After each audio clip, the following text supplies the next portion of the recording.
Screen share అవుతుందా Sudheer? Yes sir, okay sir, okay అవుతుంది sir. Thank you చూడండి sir. అవుతున్నాం. చిన్నగా ఈ సాఫ్ట్వేర్ అన్ని అప్డేట్ అయిన తర్వాత సెట్టింగ్స్ అన్ని ఉంటున్నాయా లేదా మారుతున్నాయా అని చెప్పని చిన్న డౌట్ వస్తా ఉంది. అందుకని మనం ఇంకొకరు అడగాల్సి వస్తాం.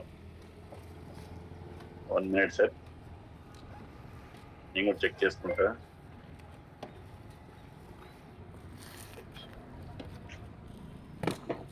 సార్ ఫుడ్ చైన్ గురించి ఎంతమందికి అవగాహన ఉంది? కృష్ణ గారు సార్, ఫుడ్ చైన్ ఏంటి? ఫుడ్ చైన్, ఈ ఫుడ్ చైన్ గురించి ఎంతమందికి మనకు అవగాహన ఉంటుంది? అంటే ఆల్మోస్ట్ ఆల్ అందరికి. చక్రమణి గారు ఉన్నారా?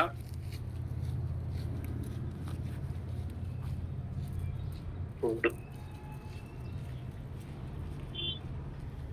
చక్రమణి గారు రైట్. చూడ సార్, ఈరోజు మీరే ట్రాన్స్ఫర్ చేయండి తర్వాత. సో టీమ్ ఆల్మోస్ట్ ఆల్ 6:44 అయింది టైం. విత్ ఇన్ ఒక 45 minutes లో మనం యొక్క ప్రోగ్రామ్ అయితే వైండ్ అప్ చేసుకోవాలి. సో ఇక టైం వేస్ట్ చేయకుండా వెళ్దాం. Food chain. సో ఈ ఫుడ్ చైన్ మీద డిపెండ్ అయ్యే ప్రతి ఒక్కళ్ళ అంటే ఎంటైర్ హ్యూమన్ జర్నీ మొత్తం కూడా ఫుడ్ చైన్ మీద ఆధారపడే జరిగింది. అర్థమైందా సార్? అంటే ఇంతకుముందు మనకి మన పూర్వీకులందరూ కూడా నదీ పరివాహ ప్రాంతాల్లో నివసించే వాళ్ళని తెలుసు, అవునా సార్? ఎక్కడైతే నదులు ఉంటాయో ఆ నదులకి అనుగుణంగానే వాళ్ళ జీవన విధానం సాగింది. నాగరికత మొత్తం మీరు చూస్తే, మానవ నాగరికత మొత్తం మీరు చూస్తే అది అంతా నదీ పరివాహక ప్రాంతాల్లోనే డెవలప్ అయింది, అవునా కదా సార్? నదులు ఎక్కడైతే ఉన్నాయో అక్కడి నుంచే మొదలైంది. అంటే మనం ఈ సింధు నది నాగరికత అని చెప్పని మనం చెప్తాం, ఓల్డ్ నాగరికతలు చెప్పుకుంటా ఉంటాం మన దగ్గర ఉన్న వాటిల్లో. హరప్ప నాగరికతలు అని చెప్పని. ఇవన్నీ ఏంటి అని చెప్పానంటే మీరు చూడండి, నదీ పరివాహక ప్రాంతంలోనే. ఎందుకు నదులకి అనుసంధానంగా నాగరికత డెవలప్ అయింది అని అంటే అక్కడున్న నీరే జీవనాధారం అయిపోయింది అన్నిటికీ. కాబట్టి అక్కడి నుంచి నాగరికత స్టార్ట్ అయింది. ఎందుకు ఇప్పుడు నేను మీకు ఈ మాట చెప్తున్నాను చెప్పానంటే, ఇక్కడ మీరు చూడండి ఫుడ్ చైన్లో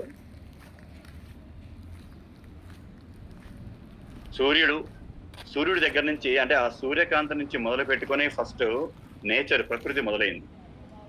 ఆ ప్రకృతిలో ఏదైతే దొరుకుతాయో దాంట్లో ఇక్కడ చూడండి, ఒకళ్ళు ప్రొడ్యూసర్గా ఉన్నారు.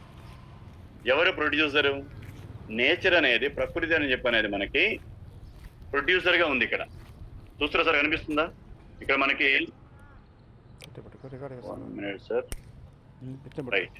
ఇక్కడ మనకి సూర్యుడు ఎనర్జీని ఇవ్వగలిగితే, శక్తిని ఇవ్వగలిగితే, ఆ శక్తిని తీసుకొని ఇక్కడ మనకు కనిపిస్తుంది ఫస్ట్ ఎవరు? ప్రొడ్యూసర్. నేచర్ మనకి ఏం చేస్తుంది? ప్రొడ్యూస్ చేస్తా ఉంది అన్ని. ఇప్పుడు మీరు ఎన్ని రకాల మొక్కలు తీసుకోండి, వృక్షాలు తీసుకోండి, ఏవి తీసుకున్న అవన్నీ ఏంటి మనకి ప్రొడ్యూస్ చేసేవి అన్నీ. మామిడి చెట్టు మామిడి పండు తింటుందా? తినది సార్. పాయింట్ అర్థమవుతుందా? మామిడి చెట్టు మామిడి పండును తినదు. అంటే ఫలాలనిచ్చే ఏ చెట్లు ఆ ఫలాలను అవి తినవు. తింటాయా సార్? నిరంజన్ గారు, ఏవి తినవు. వరి అంటే మనకి ఆహారాన్ని ఇచ్చేటువంటి ఏ చెట్టు కూడా తన ఫలాన్ని తిందు. అంటే ఇట్స్ మీన్స్ అవన్నీ కూడా ఏంది? ప్రొడ్యూస్ చేసే, మనకి ప్రొడక్షన్ ఇచ్చేది. నేచర్ మొత్తం ఆల్మోస్ట్ ఆల్ మనకి ఏం చేస్తుంది? మనకి ప్రొడక్షన్ ఇస్తా ఉంది, ప్రొడక్షన్ చేస్తా ఉంది. సహజ సిద్ధమైనటువంటి ఆహారాన్ని మనకి ఇస్తా ఉంది. ఆ ఆహారానికి దానికి అనుగుణంగా ఉన్నటువంటి ప్రైమరీ కన్జ్యూమర్స్ ఎవరు? వీళ్ళు ప్రైమరీ కన్జ్యూమర్స్. ఈ ప్రైమరీ కన్జ్యూమర్స్ అనేవాళ్ళు స్టేజెస్ ఉన్నాయి చూడండి. ఇక్కడ శాకాహారాన్ని తింటూ ఉన్నటువంటి ప్రైమరీ కన్జ్యూమర్స్, ఆ తర్వాత మాంసాహారాన్ని తింటూ ఉన్నటువంటి second consumers and territory consumers, ఇలా డిఫరెంట్ కన్జ్యూమర్స్ తయారైపోయారు. కానీ నేచర్ మాత్రం మనకి ఏ విధంగా ఉంది అని చెప్పానంటే కంప్లీట్ ఒక ప్రొడ్యూసర్ గానే ఉంది. ప్రతి ఒక్కళ్ళకి, అంటే ప్రతి ఒక్క జంతుజాలానికి ఏదైతే కావాలో, శ్వాస తీసుకుంటూ ఉన్నటువంటి ప్రతి జంతుజాలానికి ఏదైతే ఆహారం కావాలో ఆ ఆహారాన్ని ఇవ్వటానికి నేచర్ ఈజ్ ఏ ప్రొడ్యూసర్. క్లియరా sir? Nature is a producer. So ఆ ప్రొడ్యూసర్ కి అనుగుణంగానే ఇక్కడ ఏమైతుందని చెప్పానంటే ఎన్ని రకాలుగా ఉన్నటువంటి జంతుజాలం కూడా అభివృద్ధి చెందుతూ ఉంది. క్లియరా సార్?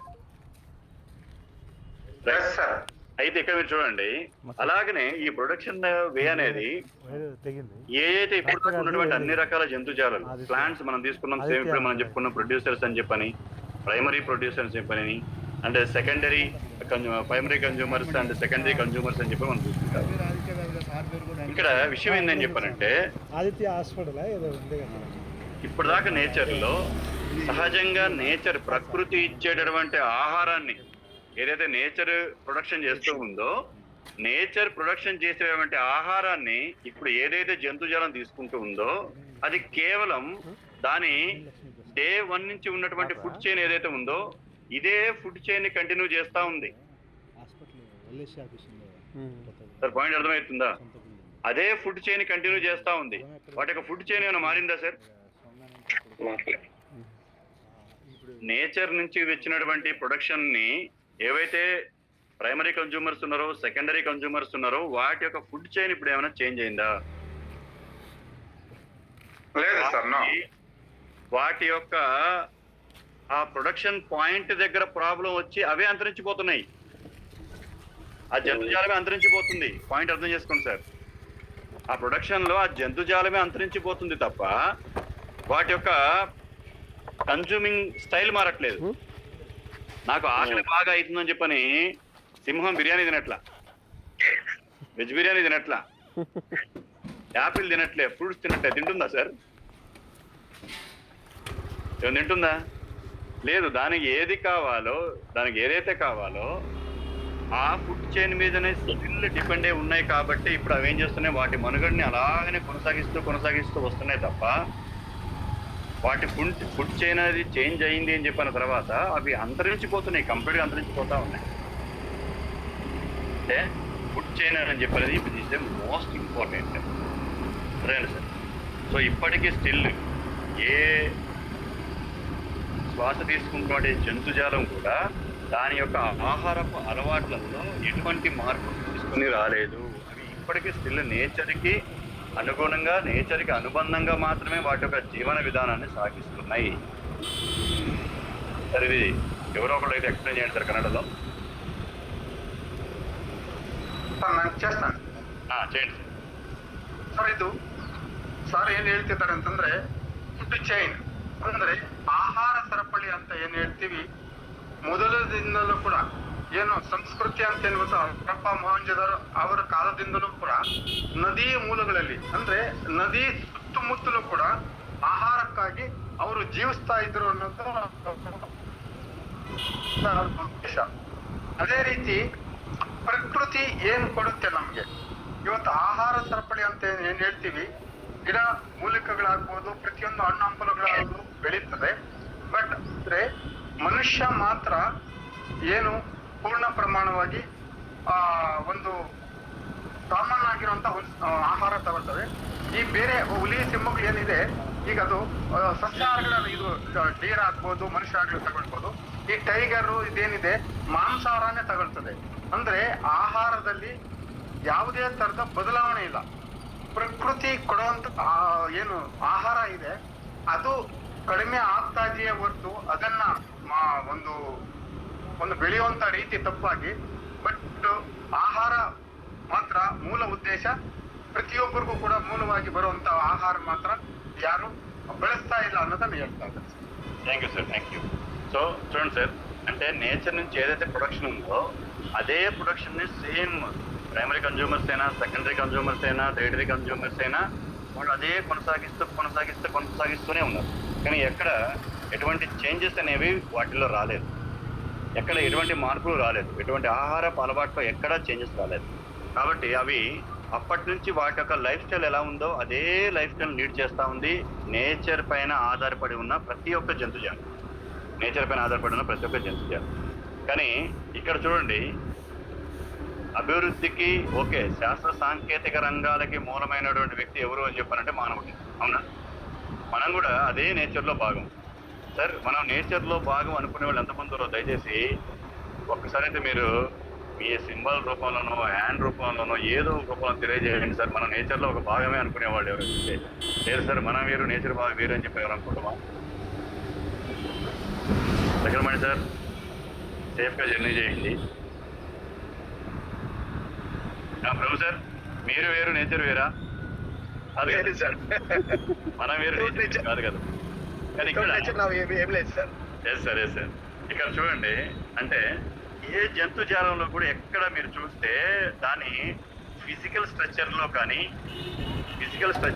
ఇక్కడ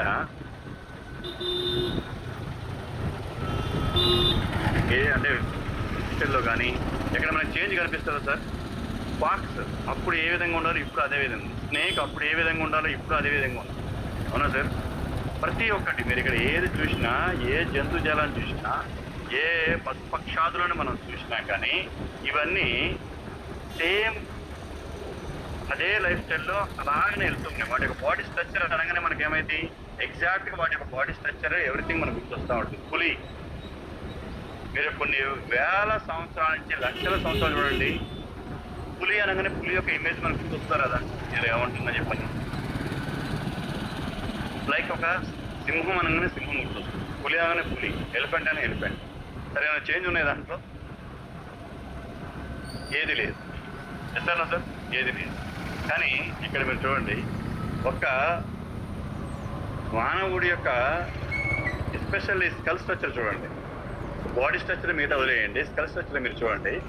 ఈ స్కల్ స్ట్రక్చర్లో ఏ విధంగా మానవుడిది ఇక్కడ మీరు చూస్తే స్టెప్ బై స్టెప్ ఇప్పుడు మన ప్రెసెంట్ ఉన్నటువంటి స్ట్రక్చర్ ఏదంటే ఇది. ఇక్కడ నేను ఏదైతే మార్క్ చేస్తున్నానో ఈ హోమో సెఫియన్స్ అనేటువంటి ఈ స్ట్రక్చర్లో మనం ఉన్నాం ఇక్కడ ప్రెసెంట్.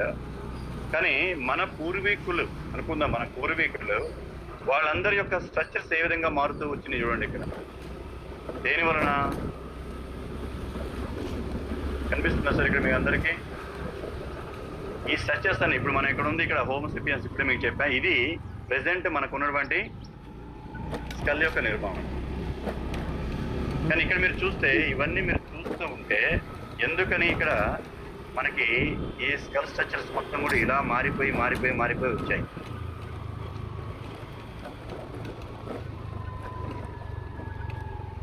ఎందుకు ఇంతగా చేంజెస్ అనేవి వచ్చి ఉన్నాయి? ఇప్పుడు కూడా మీరు కొన్ని కంట్రీస్లో చూస్తే స్టిల్ ఇప్పటికి కూడా వాళ్ళ స్కల్ స్ట్రక్చర్ చాలా డిఫరెంట్గా ఉంటుంది. అవునా సార్? ఎందుకని ఇంతగా మారినాయి చూడ sir? Sir thank you sir. ఒకసారి చెప్పింది కొంచెం ಬ್ಯಾಕ್ ಸರ್, ಇಂకొక ಬ್ಯಾಕ್ ಸರ್ ನೋಡಿ ಸರ್. ಸಾರ್ ಹೇಳೋದು ಏನಂತಂದ್ರೆ ಎಲ್ಲ ಕೂಡ ಏನು ಪ್ರಾಣಿ ಪಕ್ಷಿಗಳಾಗ್ಬೋದು, ಪ್ರಕೃತಿ ಆಗ್ಬೋದು, ಎಲ್ಲವೂ ಕೂಡ ಒಂದೇ ರೀತಿಯಲ್ಲಿ ಮೊದಲಿಂದ ಕೂಡ ಒಂದೇ ರೀತಿ ಇದೆ. ಆದ್ರೆ ಮನುಷ್ಯ ಮಾತ್ರ, ಮಾನವ ಮಾತ್ರ ಒಂದು ಬದಲಾವಣೆ ಕಂಡಿದ್ದಾನೆ. ಅಂದ್ರೆ ಎಲ್ಲಾ ಪ್ರಾಣಿಗಳು ಹುಟ್ಟಿದಾಗಿಂದ ಪ್ರಪಂಚ ಸೃಷ್ಟಿಯಾದಾಗಿಂದ ಒಂದೇ ರೀತಿಯಲ್ಲಿದೆ. ಆದ್ರೆ ಮನುಷ್ಯ ಮಾತ್ರ ಬದಲಾವಣೆ ಆಗಿದ್ದಾರೆ. ಮನುಷ್ಯ ಅನ್ನೋದು ಪ್ರಕೃತಿಯ ಒಂದು ಭಾಗ ಅಂತ ಹೇಳ್ಬೋದು. ಯಾಕಂತಂದ್ರೆ ಪ್ರಕೃತಿ ಬೇರೆ, ನಾವು ಬೇರೆ ಅಂತಲ್ಲ. ಯಾಕಂತಂದ್ರೆ ಪ್ರಕೃತಿ ಬದಲಾವಣೆ ಯಾವ ರೀತಿ ಆಗ್ತಾ ಇರ್ತದೋ ಅದೇ ರೀತಿ ಮನುಷ್ಯ ಕೂಡ ಬದಲಾವಣೆ ಆಗ್ತಾ ಇದ್ದಾನೆ. Right sir. అంటే ఇంతగా కారణం ఏంది అని చెప్పానంటే, ఎప్పుడైతే మానవుడి యొక్క ఆహారపు అలవాట్లు మారాయో, మేజర్గా చెప్తున్నా సార్ మీకు, మానవుడి యొక్క ఆహారపు అలవాట్లు మారుతూ వస్తూ ఉన్నాయో అప్పటి నుంచి దానికి అనుగుణంగా అక్కడ ఏం జరుగుతుందంటే తన యొక్క శరీరంలో మార్పు వస్తూ ఉంది. ఎప్పుడైతే మానవుడి ఆహారపు అలవాట్లు మారుతూ ఒక ప్రాంతం నుంచి ఒక ప్రాంతానికి సంచార జీవిగా మారుతూ వస్తున్నాడో అప్పటి నుంచి ఏమవుతుంది, తను ఆ వెదర్కి, ఆ వాతావరణానికి అలవాటు పడటానికి తనలో ఇటు మానసికంగా శారీరకంగా కూడా ఏమవుతుంది సార్, మార్పు చెందుతూ వచ్చేస్తాం. అలా వచ్చేస్తూ ఎస్పెషల్లీ మన యొక్క డైట్ సిస్టానికి మూలంగానే మన శరీరం అనేది మార్పు చెందుతూ వస్తుంది. మీరు ఇక్కడ చూడండి, దానికి అనుగుణంగానే the human body is design to be in a relationship with plants. అంటే నేచర్ అంటే మనకి మన శరీరాన్ని దేనికి అనుబంధంగా తయారైంది సార్? ఇవన్నీ మాకు తెలియవచ్చు సార్, అది చెప్తుందని చెప్పి అనుకుంటున్నాను. ఎందుకంటే వెల్నెస్ ఎంటర్ప్రినర్కి మళ్ళొక్కసారి రిమైండ్ చేసుకోవడం చాలా అవసరం.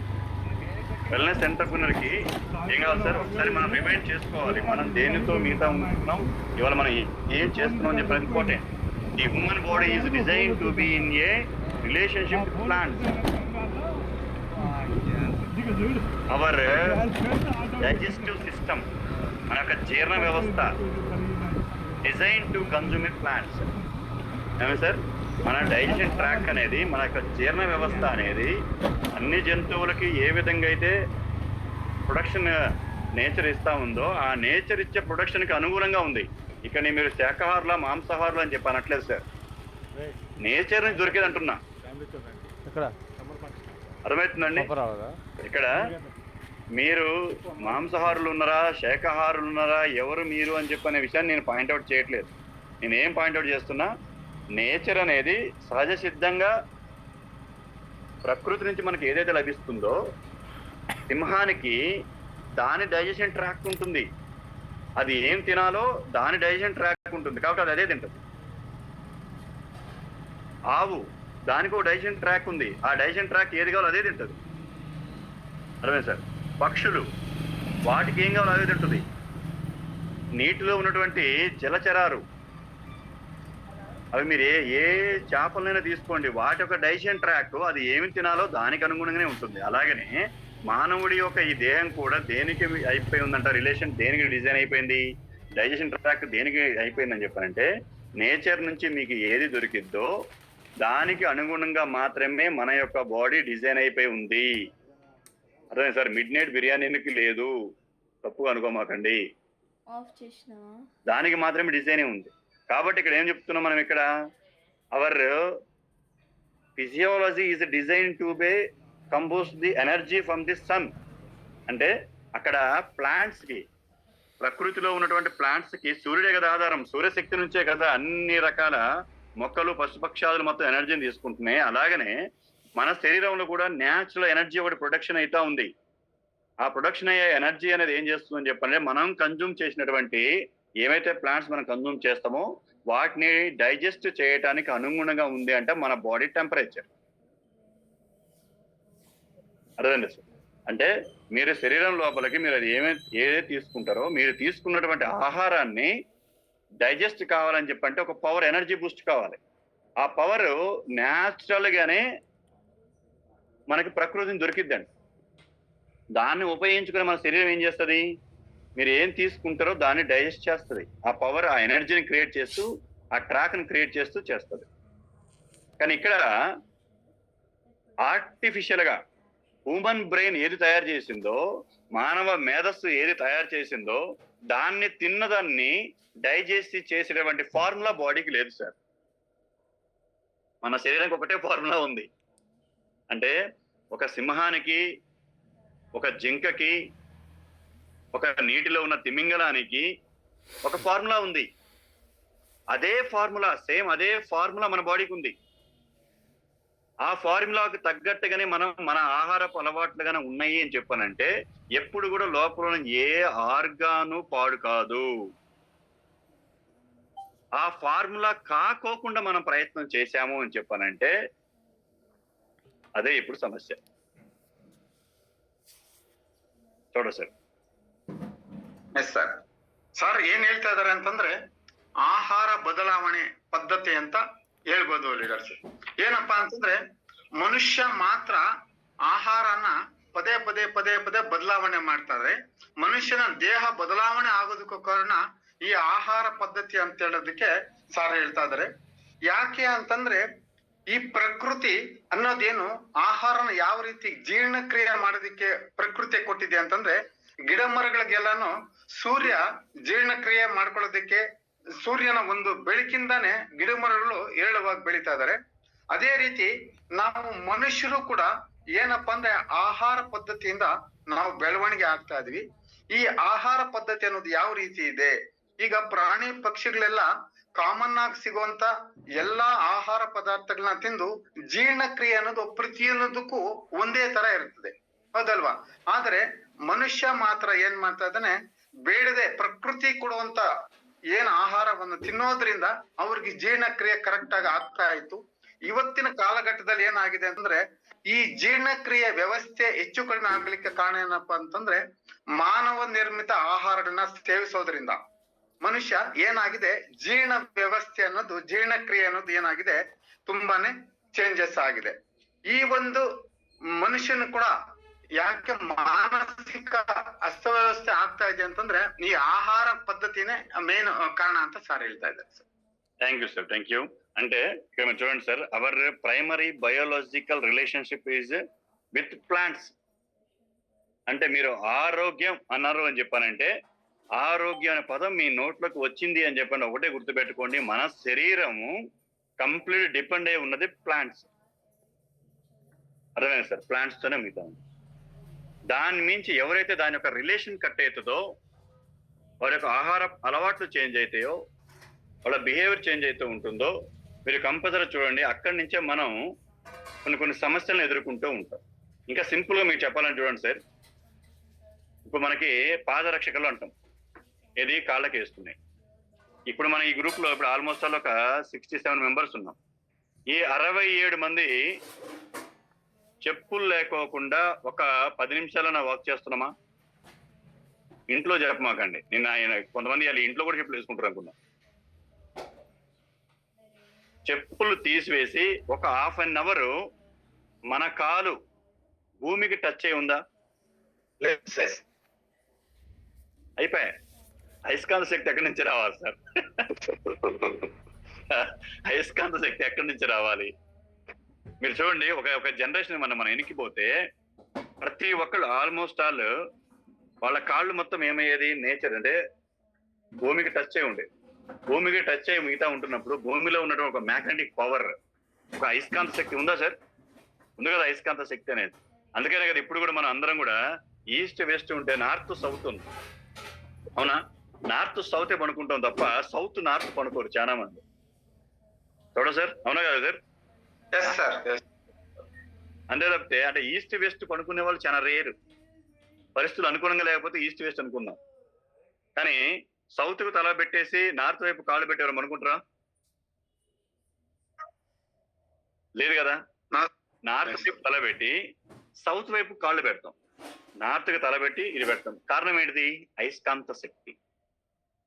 అదే సార్, ఆ అయస్కాంత శక్తి అని చెప్పనేది మనకి భూమి మనకు తెలుసు నిశ్చల అది ఏమైస్తుంది, ఎప్పుడు కూడా ఒకే ప్రాంతంలో ఉండదు. ఆ భూమి తన చుట్టూ తాను తిరుగుతూ ఉందని చెప్పి అనుకుంటాం. అలాగా మన శరీరానికి కూడా కావాలి, ఏం కావాలి? ఒక మ్యాగ్నెటిక్ పవర్ కావాలి, అయస్కాంత శక్తి కావాలి. ఆ అయస్కాంత శక్తిని ఇవాళ ఏమైనా అని చెప్పానంటే బ్రాండెడ్ షూస్, నూరు సార్, బ్రాండెడ్ షూస్, బ్రాండెడ్ చెప్పులు అన్ని కూడా ఏం చేసినాయి, ఆ అయస్కాంత శక్తిని మ్యాక్సిమం వరకు కొంతవరకు తగ్గిస్తూ మిగతా వచ్చినాయి. కనీసం డేలో మినిమం ఒక పావు గంట సేపు అయినా ఇంట్లో ఉన్నది కాదు, ఆ కాల్ని ఇంట్లో ఉన్న వాటి కూడా మనం ఏం చేసినాం, మొత్తం అన్ని పాలిష్లే కదా, ఫస్ట్ ఫ్లోర్లు సెకండ్ ఫ్లోర్లు అన్ని పాలిష్లే మిగతా ఉన్నాయి, కానీ భూమికి టచ్ కావట్లేదు. మన పాదం భూమికి టచ్ కావట్లేదు. దానివల్ల ఏమవుతుందంటే బయోలాజికల్ గా రియల్లీ చెప్తున్నాం సార్, శరీరానికి ఏదైతే సహజసిద్ధమైనటువంటి అయస్కాంత శక్తి కావాలో అది కోల్పోతా ఉంది. అది కోల్పోతూ ఉంది కాబట్టి ప్రతి ఆర్గానికి న్యాచురల్ గా దొరికే ఫుడ్ తో వచ్చే ఎనర్జీ లెవెల్ దగ్గర కూడా అది ఎలా పండింది అనేది సెకండ్ పాయింట్ ఆఫ్ తీసుకున్నాం. అది కూడా ఏమైతుందని చెప్పారంటే ప్రాపర్ డైజెషన్ ట్రాక్ట్ కన్జ్యూమ్ కి రావట్లేదు. కారణం ఇది. అంటే ఎంతగా చేంజ్ అయిపోయినాం మనం, ఏ విధంగా చేంజ్ అయిపోయినాం, మన శరీరానికి కావాల్సినటువంటి కనిపిస్తా ఉంది. ఇక్కడ కనిపించే ప్రతిదీ కూడా సహజ సిద్ధంగా ప్రొడక్షన్ ఎవరు? నేచరే కదా మన ప్రొడక్షన్. నేచరే ప్రొడ్యూసర్. నేచర్ ఏ విధంగా అయితే మనకి ప్రొడ్యూస్ చేస్తుందో దాన్ని మాత్రమే మన చాలా జనరేషన్లు తిన్నాయి, దాన్ని మాత్రమే కన్జ్యూమ్ చేస్తూ వచ్చాయి, అవునా కదా సార్? ఇదే కదా. ఇక్కడ ఎక్కడ కూడా మనకి ఆర్టిఫిషియల్ ఫుడ్ కనిపిస్తుందా సార్? నేచర్ ఇచ్చింది కాకుండా ఆర్టిఫిషియల్ ఫుడ్ మనకి ఏదైనా కనిపిస్తుందా? ఏదైనా కనిపిస్తుందా? ఏది లేదు. అంటే ఒక్కసారి వెనక్కి వెళ్ళి మనం చూస్తే కంప్లీట్ నేచర్ ఏదైతే ప్రొడ్యూసర్ గా ఉండి మనకి ఇచ్చిందో దాన్ని మాత్రమే కన్జ్యూమ్ చేసుకుంటూ మన జనరేషన్ బై జనరేషన్ మన తాత ముత్తాల దగ్గర నుంచి కూడా మిగతా ఉన్నారు. అయింది,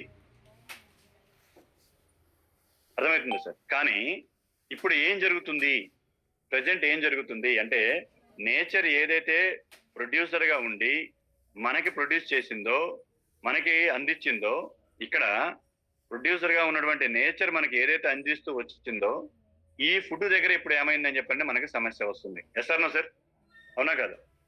ఈ ఫుడ్ ఎస్ సార్. ఈ ఫుడ్ ని ఇప్పుడు కన్జ్యూమ్ చేయలేకపోతున్నాం. ఈ ఫుడ్ ఇప్పుడు హై కాస్ట్లీ ఫుడ్ అయిపోయింది.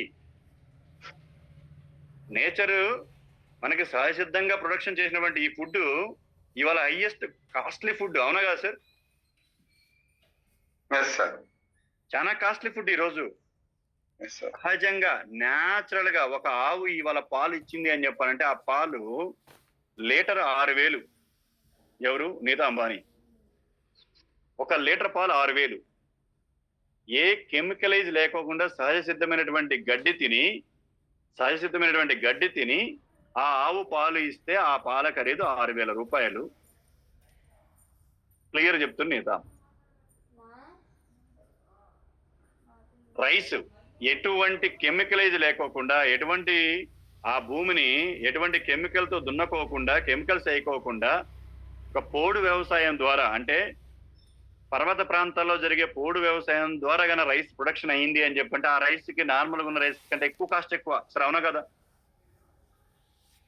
Yes sir. అంటే ఇవాళ నేచర్ ఇచ్చినటువంటి ఏ వస్తువు కూడా నార్మల్ ప్రైజ్ లేదని అర్థం. అవునా కదా చెప్పండి? నేచర్ ఇచ్చింది ఏది ఇప్పుడు నార్మల్ ప్రైజ్ లేదు. ఆర్గానిక్ అనే పదంతో అది ఏమైంది? కాస్ట్లీ అయిపోయిందా లేదా సార్? చాలా కాస్ట్ అయిపోయింది. అంటే నేచర్ నుంచి ఏది కూడా ఈ రోజు మనకి ఈజీగా దొరకట్లేదని అర్థం. మనం అర్థం చేసుకోండి. ప్రొడక్షన్ చేసేటువంటి నేచర్ ఈ రోజు హై కాస్ట్లీ మానవ జీవనానికి కావాల్సినటువంటి అత్యంత క్వాలిటీతో కూడినటువంటి ఆహారాన్ని ప్రొడక్షన్ చేస్తా ఉంది ఈ రోజు.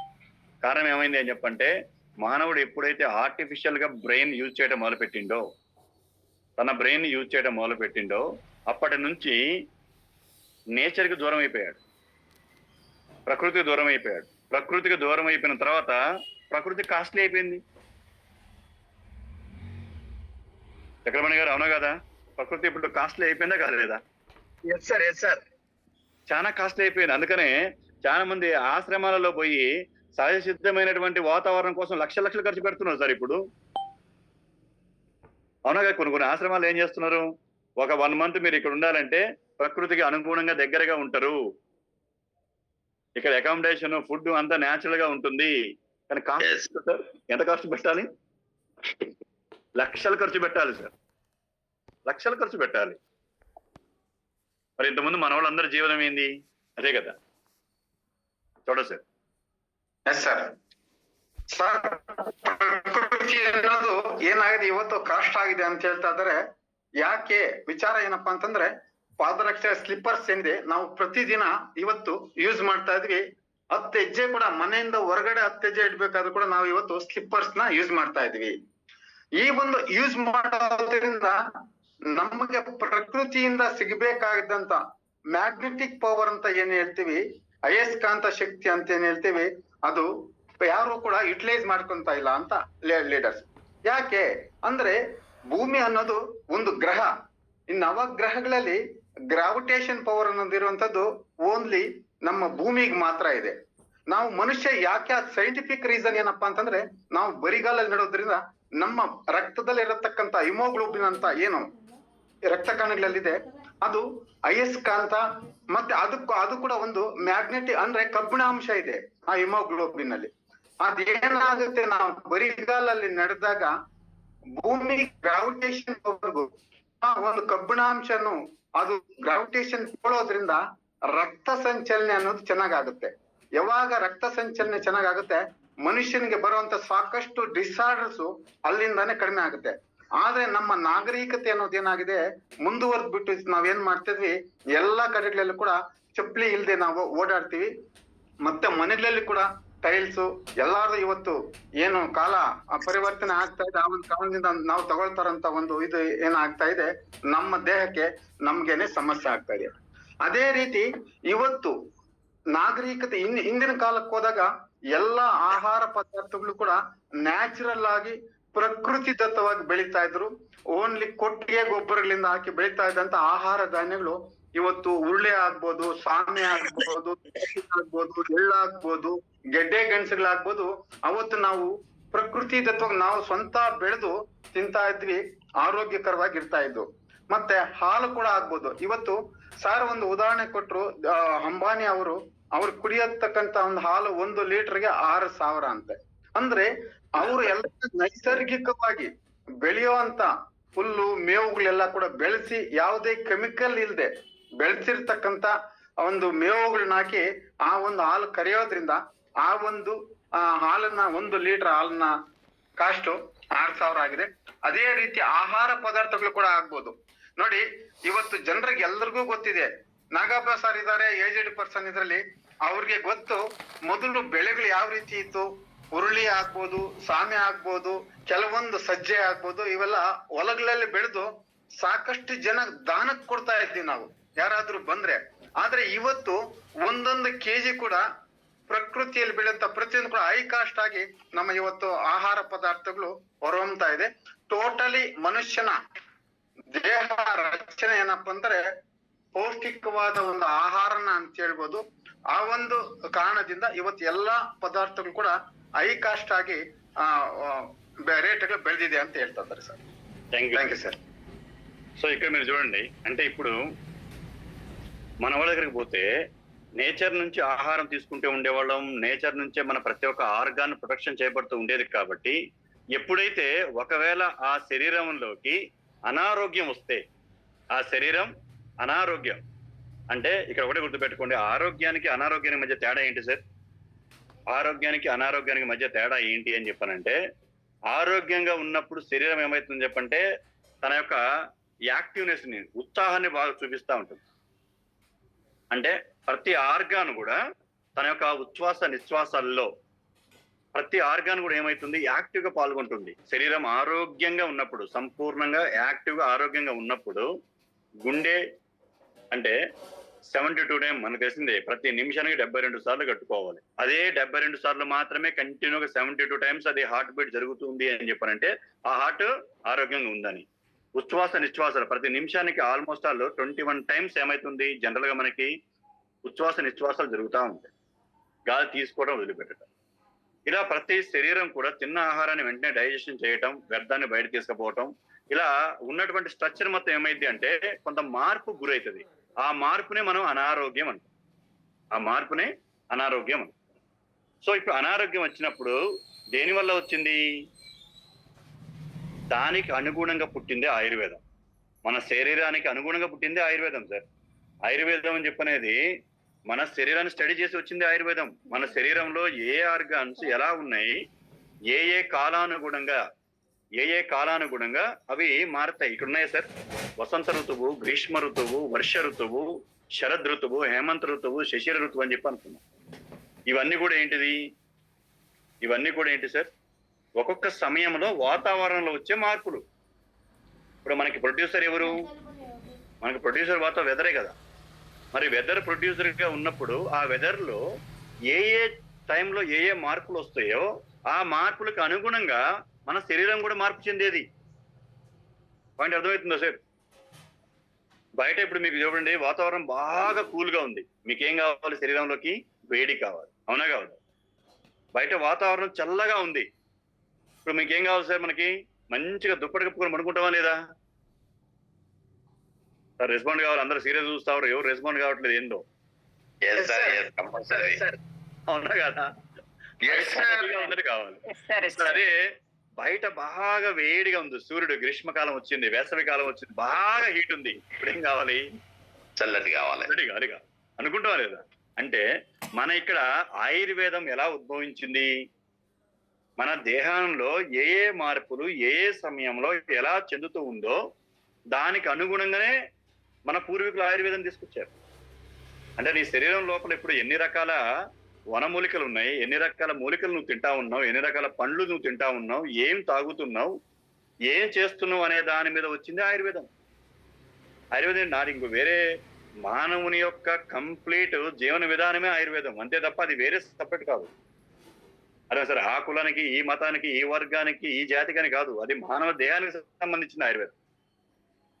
అర్థమైంది సార్? ఇది ఏ కులానికి మీద సంబంధించింది కాదు. కానీ ఇక్కడ మనం ఏం చేసామని చెప్పానంటే దాన్ని ఓకే, ఇక ఆ టాపిక్ ఇది డిఫరెంట్, మనం దాంట్లో పోవట్లేదు, అనే విషయం చెప్తా ఉన్నాం. ఇప్పుడు మానవ శరీరానికి అనుగుణంగా వచ్చింది ఆయుర్వేదం. దీంట్లో ఇక్కడ చూడండి, ఎప్పుడైతే ఆ దేహం అనేది ఒక్కొక్క వెదర్కి స్పందిస్తూ ఉందో ఇక్కడ చూడండి. ఏం చేస్తున్నారు ఇక్కడ? నాడి పట్టుకొని, ఏంటి సార్ నాడి అని తెలుసు కదా, నాడి పట్టుకొని, మరి ఈ నాడి దేనికి కనెక్ట్ అయి ఉంటుంది? ఉచ్ఛ్వాస నిశ్వాసాలకి కనెక్ట్ అయి ఉంటుంది. గుండె యొక్క ఏదైతే దాని ఒక మానవుడు బతికి ఉండాలి అని చెప్పానంటే ఎన్నిసార్లు అయితే దాని యొక్క స్పందన మిగతా ఉండాలో ఆ టైమింగ్ ప్రకారమే అది నడవాలి. దాంట్లో హృదయ స్పందనలో తేడా వచ్చింది అని చెప్పానంటే ఆ దేహంలో మార్పు వస్తా ఉంది. కాబట్టి దానికి సింబాలిక్ గా ఉండేటువంటి ఏదైతే నాడి, ఆ నాడి ఉంటుందో ఆ నాడిని పట్టుకోగానే వాళ్ళు తెలిసిపోతుంది. ఎలా నాడి పట్టుకుంటే తెలిసిపోతుంది? ఏ విధంగా తెలిసిపోతుంది నాడి పట్టుకుంటే? ఇంతకుముందు మరి అక్కడ ఏ టెస్ట్ లేవు కదా, ఉన్నాయా సార్? ఆడ బ్లడ్ టెస్ట్లు ఏమైనా ఉన్నాయా? ఏదైనా టెస్ట్ స్కానింగ్లు ఏమైనా ఉన్నాయా? లేదు కదా. కరెక్ట్ గా అర్థం చేసుకోండి, అన్ని మనకు తెలిసిన విషయాలే. ఇంకోసారి మనం డిస్కస్ చేసుకుంటాం. నాడిని పట్టుకోగానే ఎలా చెప్పేవాళ్ళు మన వాళ్ళు, ఏ విధంగా తనలో ఈ ప్రాబ్లం ఉందని చెప్పేవాళ్ళు అంటే ఆ టైంలో ఎప్పుడు మన పూర్వీకుల టైంలో is the most important sir. మన పూర్వీకుల టైంలో మళ్ళీ చెప్తున్నా, వాళ్ళు నేచర్ కి అనుగుణంగా ఉన్నటువంటి ఆహారాన్ని స్వీకరించారు కాబట్టి దానికి తగ్గట్టుగా బాడీ ఎలా రెస్పాండ్ అవుతుందని చెప్పి అనేది ఆ మేధావులు ఆ రోజు చేస్తారు. ఇలా నాడి పట్టుకోవడంతోనే ఇప్పటికీ స్టిల్ మీరు ఇలా పట్టుకోండి నాడిని, మీ లెఫ్ట్ హ్యాండ్ ని మీ హార్ట్ వైపు తీసుకొని వచ్చేసి రైట్ హ్యాండ్ ఈ త్రీ ఫింగర్స్ ని కరెక్ట్ గా మీ ఈ బోన్ దగ్గర ఒక 1/2 ఇంచ్ యువతలకు కరెక్ట్ గా పట్టుకొని చూడండి. ఇప్పుడు మీకు ఒక నాడి తిరుగుతూ ఉంటుంది, అది మూమెంట్ ఇస్తా ఉంటుంది, అది మొత్తం కొట్టుకుంటా ఉంటుంది ఆ నాడి. అర్థమైనా సార్? ఇలాగైనా మనం పట్టుకోగలిగితే ఆ నాడి ఏం చేస్తుంది? కొట్టుకుంటా ఉంటుంది. ఆ నాడి యొక్క స్పీడ్, దాని యొక్క స్పీడ్ ని తగ్గట్టుగా తన యొక్క బాడీ ఎలా స్పందిస్తుంది అని చెప్పనే విషయాన్ని కనిపెట్టగలిగారు మన పూర్వీకులు. వసంత ఋతువులో అది నాడి ఏ విధంగా ఉంటుంది, గ్రీష్మ ఋతువులో ఏ విధంగా ఉంటుంది హార్ట్ బీట్, వర్ష ఋతువులోకి ఎలా మారింది, ఇలా ప్రతి ఒక్క ఋతువు కూడా మన బాడీ స్పందిస్తుంది. ప్రతి ఆ వెదర్ కి మన శరీరం స్పందిస్తా ఉంది. మన శరీరం స్పందిస్తున్నప్పుడు దాని యొక్క స్పందన నార్మల్ గా ఉండాల్సిన దానిలాగా ఉందా, లేదంటే ఆ నాడి హైగా కొట్టుకుంటుందా లేదా లోగా కొట్టుకుంటుందా, అప్పుడు దానికి ఎటువంటి ఆహారాన్ని ఇవ్వాలి. దానికోసం వచ్చిందే ఇక్కడ మీరు చూడండి, ఇక్కడ వాత పిత్త అంటే కఫ. అర్థమైందా? ఇప్పుడు మీకు చెప్పిన మధ్యలో ఉన్నటువంటి చూపుడు వేలు వాతకి సంబంధించి ఉంది. చూపుడు వేలు వాత దోషానికి సంబంధించి ఉంది. మధ్య వేలు పిత్త దోషానికి సంబంధించి ఉంది. ఉంగరపు వేలు కపదోషానికి సంబంధించి ఉంది. అర్థమైంది సార్? ఇవేంటిది మరి? వాత పిత్త కపాలు ఏంటిది? ఈ వాత పిత్త కప ఇవి మన శరీరంలో ఉన్నటువంటి ఎలిమెంట్స్ సార్. అవి నేచర్ ప్రకృతి ఉందా, ఆకాశము, నేల, అర్థమైంది సార్, నీరు, అగ్ని, గాలి, ఇవి మనకి బయట ఉన్న వెదర్. అదే కదా మన శరీరం కూడా అదే కదా సార్. ఇప్పుడు మన శరీరం కూడా ఈ పంచభూతాలతోనే మిళితమైందని చెప్పిన విషయం మనకు తెలిసిందే కదా.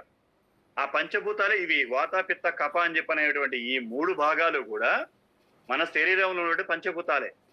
ఆ పంచభూతాలని ఇక్కడ ఈ నాడీ వ్యవస్థ పట్టుకున్న తర్వాత, ఆ 3 ఫింగర్స్ తో పట్టుకున్న తర్వాత అది స్పందించే విధానాన్ని బట్టి, ఆ నాడి స్పందించే విధానాన్ని బట్టి ఆ శరీరం వాత దోషాన్ని కలిగి ఉందా, పిత్త దోషాన్ని కలిగి ఉందా, కపదోషాన్ని కలిగి ఉందా అని చెప్పని దానికి అనుగుణంగా ఆహారాన్ని సజెస్ట్ చేసేవాళ్ళు.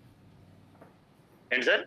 దానికి అనుగుణంగా మళ్ళీ వాళ్ళు ఏం చేసేవాళ్ళు? ఇక్కడ ఆహారాన్ని సజెస్ట్ చేసేవాళ్ళు. ఇక్కడ మీరు చూడండి, అదే సిస్టమ్ ని కొన్ని తరాల డాక్టర్స్ కూడా పాటించారు. అవునా కదా సార్? కొన్ని జనరేషన్స్ మనకి ప్రీవియస్ గా మనం చూస్తే ప్రీవియస్ డాక్టర్లు నాడి పట్టుకునే వాళ్ళ లేదా? క్లియర్ గా నాడి పట్టుకుని చూసేవాళ్ళ లేరా? స్టెతస్కోప్స్ అని కొద్దిగా రేర్ గా యూజ్ చేసేవాళ్ళు ఆ టైంలో. అంటే ఉపయోగించకూడదని చెప్పని కాదు, తర్వాత ఓకే టెక్నాలజీ పెరిగింది, స్టెతస్కోప్ ఉపయోగిస్తున్నారు, కానీ అది లేని టైంలో ఏం చేశారు? ఎగ్జాక్ట్ గా పర్ఫెక్ట్ గా చెప్పారా లేదా? ఇది ప్రాబ్లం అని చెప్పని క్లియర్ గా చెప్పగలిగారా లేదా? అంటే నాడిని పట్టుకొని అప్పుడు మన పూర్వీకులు చేశారు.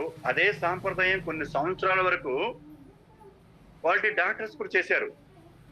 కొంతమంది రిటైర్ అయిన డాక్టర్స్ చూడండి ఏం చెప్తారో వాళ్ళు నాడి పట్టుకుని చెప్పేవాళ్ళు. అవునా కదా సార్ కలీం గారు? నాడి పట్టుకుని చెప్పేవాళ్ళు లేరా? అంటే ఆ నాడిని పట్టుకొని ఆ శరీరానికి ఏ దోషాన్ని కలిగి ఉంది, ఎస్ ఆర్ నో, ఏ దోషాన్ని కలిగి ఉంది ఇక్కడ మీరు చూడండి. చూడండి సార్, ఒక్కసారి చెప్పండి ಸಾರ್, లెంత్ ఎక్కువైపోతుంది. ಎಸ್ ಸರ್ ಮನುಷ್ಯ ಆರೋಗ್ಯವಾಗಿ ಇದ್ದಾಗ ಯಾವ ರೀತಿ ಇರ್ತಾನೆ, ಅನಾರೋಗ್ಯಕ್ಕೆ ತುತ್ತಾದಾಗ ಯಾವ ರೀತಿ ಇರ್ತಾನೆ ಅನ್ನೋದ್ರ ವಿಚಾರವಾಗಿ ಸಾರ್ ಹೇಳಿದ್ದೀಗ. ಮನುಷ್ಯ ಯಾವತ್ತು ಆರೋಗ್ಯವಾಗಿದ್ರೆ ಉಸಿರಾಡುವಂತ ರೀತಿ ಆಗ್ಬೋದು, ಮಾತಾಡುವಂತ ರೀತಿ ಆಗ್ಬೋದು, ನಡವಳಿಕೆ ಆಗ್ಬೋದು, ಎಲ್ಲವೂ ಕೂಡ ಆರೋಗ್ಯವಾಗಿ ಇರ್ತದೆ. ಅನಾರೋಗ್ಯದಲ್ಲಿದ್ದಾಗ ಮನುಷ್ಯನ ಆಕ್ಟಿವಿಟೀಸು ಚೇಂಜ್ ಇರುತ್ತೆ, ಆ ಕಾರ್ಯಗಳೆಲ್ಲ ಚೇಂಜಸ್ ಇರ್ತವೆ.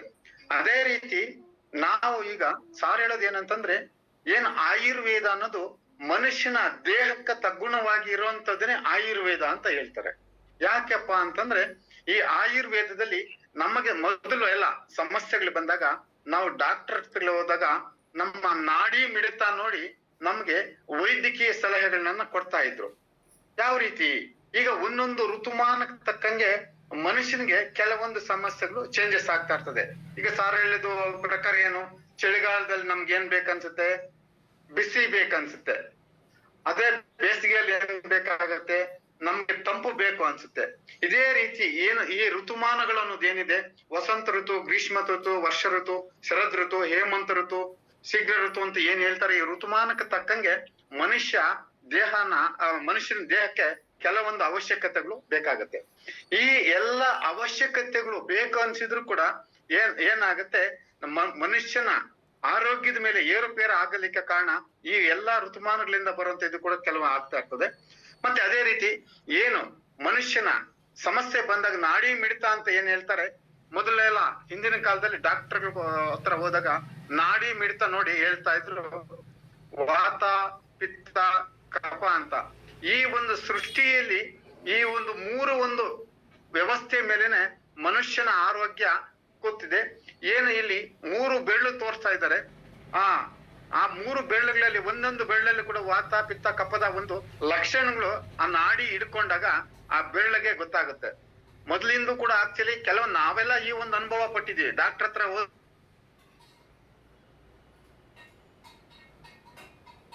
ಸ್ಟೆಥೋಸ್ಕೋಪ್ ಬಂದು ಈಗ ಸ್ವಲ್ಪ ಚೇಂಜ್ ಬದಲಾವಣೆ ఆಗಿದೆ ಅಂತ సార్ ಹೇಳ್ತಾ ఇದ್ದಾರೆ. Thank you sir. Thank you sir. అంటే ఇక్కడ మీరు చూడండి, ఇప్పుడు మనం చెప్పిన త్రిదోషాలు ఓకే, ఇంతకుముందు మనం కొన్ని సబ్జెక్టు కూడా మనం దీంట్లో చేసినాం. ఇక్కడ ఈ త్రిదోషాలు చూడండి, వాత ఇందా మనం చెప్పుకున్నాం, అది స్పేస్ అండ్ ఎయిర్, ఆకాశాన్ని గాలికి సంబంధించి ఉన్నటువంటి సమస్యను చూపిస్తుంది అని. అంటే మన శరీరంలో ఎప్పుడైతే ఒక వాత దోషాన్ని కలిగి ఉంటామో దానికి వాళ్ళకి అర్థమవుతుంది. అంటే శరీరంలో గ్యాస్ ప్రాబ్లం కావచ్చు, తిన్న ఆహారం జీర్ణం కాకపోవచ్చు, బాడీ ప్రాబ్లం సరిగా లేకపోవచ్చు, గ్యాస్ సమస్య మిగతా ఉండవచ్చు. దానికి సంబంధించి అనుకున్నాం. ఫైర్ అండ్ వాటర్, పిత్త దోషాన్ని కలిగి ఇచ్చినప్పుడు శరీరంలో హెవీగా, అంటే సింపుల్ ఒక్కొక్క పాయింట్ మీకు చెప్తా ఉన్నాను, మంట కలిగి రావటం, కడుపులో బాగా మంటగా బర్నింగ్ సెన్సేషన్ బాగా రావటం ఉంటుందా. బర్నింగ్ సెన్సేషన్ అప్పుడప్పుడు ఏమి తినకపోయినా బర్నింగ్ సెన్సేషన్, ఇంకా అప్పుడు అది మూత్ర విసర్జన చేసేటప్పుడు ఇంకా మనకు అర్థమవుతా ఉంటుంది. హెవీ మంట అనేటువంటి వాతావరణం కలుగుతూ ఉంటుంది, కడుపులో మంట ఉంటుంది. అండ్ కఫదోషాన్ని కలిగి ఉన్నప్పుడు, కఫదోషాన్ని ఉన్నప్పుడు ఏంటిది, నిమ్ము వచ్చినప్పుడు శరీరంలో కఫం దగ్గినప్పుడు ఏమవుతుంది, బయటికి సరే ఎక్కువ లాలాజలంతో కూడినటువంటి ఒక కఫం బయటకు వస్తూ ఉంటుంది, ముక్కులంబటి కారుతా ఉంటుంది. అవునా సార్? వాటర్ అండ్ ఎర్త్, ఈ రెండింటికి సంబంధించినటువంటి దోషం. అంటే ఇలాగా వాత, పిత్త, కఫ దోషాలు సింపుల్ ఎగ్జాంపుల్ మీకు చెప్తాము, ఇన్డెప్త్కి వెళ్ళట్లేదు. సో ఈ దోషానికి తగ్గట్టుగా ఆ శరీరంలో ఏవైతే మార్పులు వస్తున్నాయో దానికి అనుగుణంగానే ఆ టైంలో ఏం చేసేవాళ్ళు, ఆహారాన్ని ఇచ్చేవాళ్ళు. ఏం చేసేవాళ్ళు సార్? దానికి అనుగుణంగా అక్కడ మెడిసిన్ అంటే ఏంటిది, అక్కడ ఫుడ్డే, అవునా కదా? అప్పుడు మెడిసిన్ అంటే ఏంటి అక్కడ అర్థమైంది సార్? ఇది అది వేసుకోండి అని చెప్పని మిగతా కాదు చెప్పేది. ఆ రోజు నువ్వు వాత దోషం ఉందా, ఇగో వాత దోషానికి ఇది వాడండి, కఫదోషం ఉందా ఇది వాడండి, పిత్తదోషం ఉందా ఇది వాడండి అని చెప్పేవారు. క్లియరా సార్? ఇది రైట్. ఇది క్లియర్ అయితే మరి ఆ సమయాల్లో శరీరంలోకి వచ్చినటువంటి మార్పు ఇది అనుకుందాం. శరీరంలో వాత పిత్త కఫదోషాలు వచ్చేస్తే ఏ విధంగా వస్తున్నాయో ఆహారం ఇచ్చేసారు. మరి అదే సమయంలో చూడండి సార్, ఒకసారి ఇది ఎక్స్ప్లెయిన్ చేయండి. నెక్స్ట్ దీనికి వెళ్తే కొద్దిగా డీప్ ఉంది. Yes sir. ಮನುಷ್ಯನಿಗೆ ಬರುವಂತ ತ್ರಿದೋಷಗಳು ಅಂತ ಏನ್ ಹೇಳ್ತಾರೆ, ವಾತ ಪಿತ್ತ ಕಫ. ಈ ವಾತ ಪಿತ್ತ ಕಫ ಬಂದಾಗ ಮನುಷ್ಯನಿಗೆ ಒಂದೊಂದು ಸಮಸ್ಯೆ ಬಂದಾಗ ಒಂದೊಂದು ಸಮಸ್ಯೆ ಆಗುತ್ತೆ. ಕೆಲವೊಬ್ಬರಿಗೆ ಮೂತ್ರ ವಿಸರ್ಜನೆ ಮಾಡುವಂತದ್ದಾಗ್ಬೋದು, ಮತ್ತೆ ಬಾಡಿ ದೇಹದಲ್ಲಿ ಹೃದಯ ಉರಿಯ ಆಗುವಂತದ್ದಾಗ್ಬೋದು. ಇದೆಲ್ಲಾ ಸಮಸ್ಯೆಗಳು ಕೂಡ ಬರೋದೇನಂತಂದ್ರೆ ವಾತ ಪಿತ್ತ ಕಫದಿಂದ.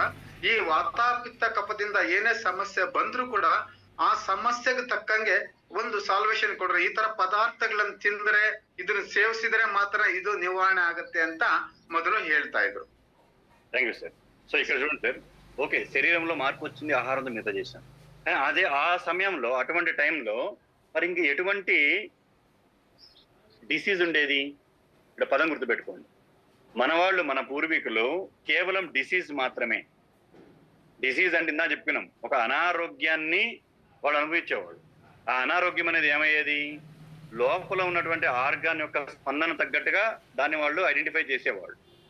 అది కేవలం ఆ టైంలో ఒక పశు పక్షాదుల ద్వారా మాత్రమే వచ్చేది. దేని ద్వారా వచ్చేసారు వాళ్ళకి అనారోగ్యం? కేవలం వాళ్ళు ఎక్కడైతే సంచరిస్తూ ఉండేవాళ్ళో ఆ పశు పక్షాదుల ద్వారా మాత్రమే వచ్చేది. అంటే అక్కడ ఉన్నటువంటి క్రిమి కీటకాల ద్వారా, కొన్ని మొక్కల ద్వారా, క్రిమి కీటకాల ద్వారా, అక్కడ ఉన్నటువంటి ఇక మనం చూస్తున్నాం కొన్ని జంతువులు, అవి వాళ్ళు పెంచినటువంటి కోళ్ళు కావచ్చు, పందులు కావచ్చు, కొన్ని ఆవులు కావచ్చు, అర్థమైంది సార్. అక్కడ ఉన్న ఎలకలు కావచ్చు, పిల్లులు కావచ్చు, కుక్కలు కావచ్చు, వాటి ద్వారా మాత్రమే వాళ్ళకి అనారోగ్యం అనేది వచ్చేది తప్ప, ఇక్కడ మీరు చూస్తే వాటి ద్వారా మాత్రమే, ఇక్కడ మనకు కనిపించినటువంటి ఒక్కొక్క జంతుజాలం ద్వారా మాత్రమే వాళ్ళకి అనారోగ్యం పాలయ్యేవాళ్ళు. అదే సార్. కానీ వాళ్ళకి ఎవరికి, ఇక్కడ మీరు చూడండి, ఈ లాసా వైరస్ ఎలకల ద్వారా మిగతా వచ్చేసింది, monkey pox, Nipah virus, example చెప్తున్నా సార్, ర్యాబిస్. అంటే మన పూర్వీకులు ఆల్మోస్ట్ వాళ్ళు ఎవరితో అయితే సహజీవనం అక్కడ చేస్తూ ఉండేవాళ్ళు, ఆ యొక్క జంతుజాలం క్రిమి కీటకాల ద్వారా మాత్రమే వాళ్ళకి అనారోగ్యం పాలయ్యేవాళ్ళు. అవునా సార్? క్లియరా? క్రిమి కీటకాల ద్వారా మాత్రమే అయ్యేవాళ్ళు. వాతావరణం ఒక మార్పు ద్వారా మాత్రమే వాళ్ళల్లో కొన్ని రకాల అనారోగ్యంకి సంబంధించిన ప్రాబ్లమ్స్ వచ్చాయి. వాళ్ళకి ఎవరికి ఈ రోజు మనం ఫేస్ చేస్తున్న ప్రాబ్లమ్స్ లేవు. అవునా కదా సార్? ఉన్నాయా? ఏమి లేవు. కానీ వాళ్ళకున్న ప్రాబ్లమ్స్ ఇవే. ఏమంటే ప్రభు సార్? 100% సార్, 100%. వాళ్ళకి మనకి మొత్తం టోటల్లీ తేడా అయిపోయింది. మనకి ఇప్పుడు ఇవే లేవు. ఎందుకని చెప్పంటే మనం నేచర్తోనే లేవు. ఇక నేచర్తోనే లేనప్పుడు మనకి ఇవన్నీ అనిసి వస్తాయి. మనం నేచర్తో ఉంటే, ఇప్పుడు కొన్ని గ్రామాల్లో మీరు చూడండి, ఇప్పటికి కూడా వాళ్ళకి కొన్ని రకాల చిన్న చిన్న ఈటికి సంబంధించిన ప్రాబ్లమ్స్ ఉంటాయి. వాళ్ళకి పశుపక్షాదుల ద్వారా, ఈటి ద్వారా వచ్చినటువంటి వ్యాధులే ఉంటాయి. అర్థమైంది సార్? ఈ రకమైన వ్యాధులే ఉంటాయి తప్ప డిజార్డర్స్ ఉండవు. డిసీజే ఉంటుంది వాళ్ళకి, డిజార్డర్స్ ఉండవు. కానీ ఇక్కడ ఏమైంది అంటే, ఇప్పుడు మనం నేచర్ని పూర్తిగా పక్కన పెట్టేసుకొని ఉన్నాం కాబట్టి ఇప్పుడు మనకేమైంది, మన శరీరంలోకి ఆ పశుపక్షాదుల నుంచి వచ్చేటటువంటి వాటిలో అనుగుణంగా లేవు కాబట్టి ఇంకా లేదు. మెయిన్ అది పెద్ద ప్రాబ్లంగా మిగతా లేదు ఇప్పుడు మనకి. అంటే ఏ వైరస్ల ద్వారా, దీని ద్వారా అంటే బాడీ ఎక్కువ ఎఫెక్ట్ అనేది ఇప్పుడు మనకి కావట్లేదు. కానీ ఇక్కడ మీరు అర్థం చేసుకోండి, మేజర్గా ఈ రోజు ఏం జరుగుతుంది మానవ దేహానికి అని చెప్పానంటే, కంప్లీట్ డిజార్డర్స్. ఏమైనా sir? Complete disorder, total disorder, disease లేవు. కానీ మన పూర్వీకులకు ఉన్నది ఏంటి అని చెప్పాలంటే ఓన్లీ ఫర్ డిసీజ్. చూడండి సార్ ఒకసారి చెప్పండి. Yes sir. ಮನುಷ್ಯರಿಗೆ ಮೊದಲು ಕಾಯಿಲೆಗಳು ಅನ್ನೋದು ಯಾವ ರೀತಿ ಬರ್ತಾ ಇತ್ತು ಅಂತಂದ್ರೆ, ಅವರು ಸಾಕುವಂತ ಪ್ರಾಣಿಗಳಿಂದ ಆಗ್ಬೋದು, ಪಶು ಪಕ್ಷಿಗಳಿಂದ ಆಗ್ಬೋದು, ಕಾಯಿಲೆಗಳನ್ನೋದು ಬರ್ತಾ ಇತ್ತು. ಈಗ ಏನಾಗಿದೆ, ಮನುಷ್ಯ ಮೊದಲು ಕೆಲವೊಂದು ಕಾಯಿಲೆಗಳಿಗೆ ತುತ್ತಾದಾಗ ಅದು ಎಲ್ಲರಿಗೂ ಗೊತ್ತಿರೋಂಥದ್ದು, ನಮ್ಗೆ ಸಾಮಾನ್ಯವಾಗಿ ಗೊತ್ತಿರೋಂಥದ್ದು ಮನೆಗಳಲ್ಲಿ ಹೆಗ್ಗಣಗಳಾಗ್ಬೋದು, ಮತ್ತೆ ಹೆಚ್ಚಿಗೆ ಸೊಳ್ಳೆಗಳಾಗ್ಬೋದು. ಇದೇ ಮುಖ್ಯವಾಗಿ ಮನುಷ್ಯರಿಗೆ ಪ್ಲೇಗು, ಕಾಲರ ಅಂತ ಮೊದಲಿಗೆ ಬರ್ತಾ ಇತ್ತು ಅಂತ ಹೇಳ್ತಾ ಇದ್ರು. ಅದೇ ರೀತಿ ಮನುಷ್ಯನು ಕೂಡ ಏನು ಬದುಕ್ತಾ ಇದ್ದಾನೆ, ಅವ್ರ ಸುತ್ತಮುತ್ತಲು ಇರುವಂತ ಪ್ರಾಣಿ ಪಕ್ಷಿಗಳಿಂದಾನೇ ಅವ್ರಿಗೆ ವೈರಸ್ಗಳಿಂದ ಕೆಲವೊಂದು ಕಾಯಿಲೆಗಳು ಬರ್ತಾ ಇತ್ತು. ಈಗಲೂ ಕೂಡ ಕೆಲವೊಂದು ಕಾಯಿಲೆಗಳು ಅನ್ನೋದು ಅದೇ ಒಂದು ಸೃಷ್ಟಿ ಒಂದು ಸುತ್ತಮುತ್ತಲು ಇರುವಂತ ಪ್ರಾಣಿ ಪಕ್ಷಿಗಳಿಂದಾನೇ ಕೆಲವೊಂದು ವೈರಸ್ ಬಂದು ಅದು ಕಾಯಿಲೆಗಳಾಗಿ ಕೆಲವರಿಗೆ ಉಳ್ಕೊಂಡಿದೆ ಅಂತ ಸಾರ್ ಹೇಳ್ತಾರೆ. Yes sir. అంటే అప్పుడు మనం ఏం జరిగింది, మన శరీరంలో మన పూర్వీకులు అది ఎటువంటి వైరస్లు ఉన్నా ఏది ఉన్నా అవి తట్టుకోగలిగారు. అదే ఇమ్యూనిటీ పవర్ స్టిల్ ఇప్పుడు కూడా మనకి అది కొనసాగుతూనే ఉంది. ఓకే, అదంతా డిఫరెంట్ సబ్జెక్ట్, క్లియర్. అయితే ఇప్పుడు మనకు కావాల్సింది ఇక్కడ మనం చూస్తున్నాం చూడండి sir, food is a medicine. అంటే ఆ టైంలో వాళ్ళకి ఎటువంటి అనారోగ్యం ఇచ్చినా ఏ వెదర్ నుంచి ప్రాబ్లం వచ్చినా ఫుడ్డే ఇచ్చేవాళ్ళు. ఆ ఫుడ్లోంచే కొన్ని కషాయాల్లాగా మార్చేవాళ్ళు. కొన్ని ఏమో కషాయం రూపంలో ఇచ్చేవాళ్ళు, కొన్ని ఏమో తినడానికి అనుకూలంగా ఉండేలాగా మిగతా తీసుకొని వచ్చేవాళ్ళు. దాంట్లో ఇక్కడ మనం చూస్తా ఉన్నాం, ఎగ్జాంపుల్ మనం చూస్తున్నాం సార్. స్టమక్ డైజెషన్ ప్రాబ్లం ఉంది, అల్లంతో సంబంధించినవి ఇచ్చేవాళ్ళు. లంగ్స్ ప్రాబ్లం ఉంది అంటే తినేటువంటి ఫ్రూట్స్, గ్రేప్స్ సంబంధించి, కిడ్నీ ప్రాబ్లము ఎగ్జాంపుల్ చెప్తా ఉన్నా. స్టిల్ ఇప్పటికి కూడా మనం ఏం చేస్తున్నాము, కొన్ని కంటికి ప్రాబ్లం ఉందా, క్యారెట్ బాగా తినండి సార్. క్యారెట్లో బీటా క్యారెటిన్ ఉంది, అది తినండి సార్, తినడం వల్ల కంటికి బాగుంటుంది. అవునా కదా సార్? స్టిల్ ఇప్పుడు కూడా మనం చెప్పుకుంటామా లేదా? కొన్ని ఆహారపు అలవాట్లు అన్ని కూడా ఒక్కొక్క ఆర్గానికి సంబంధించిన మిగతా ఎత్తున్నాయా లేవా? అంటే ఇంత ముందు మన పూర్వీకులు కూడా ఏం చేసేవాళ్ళు, ఏ ప్రాబ్లం వచ్చినా దానికి అనుగుణంగా ఆహారాన్ని సజెస్ట్ చేసేవాళ్ళు. క్లియరా సార్? ఆహారాన్ని సజెస్ట్ చేసేవాళ్ళు.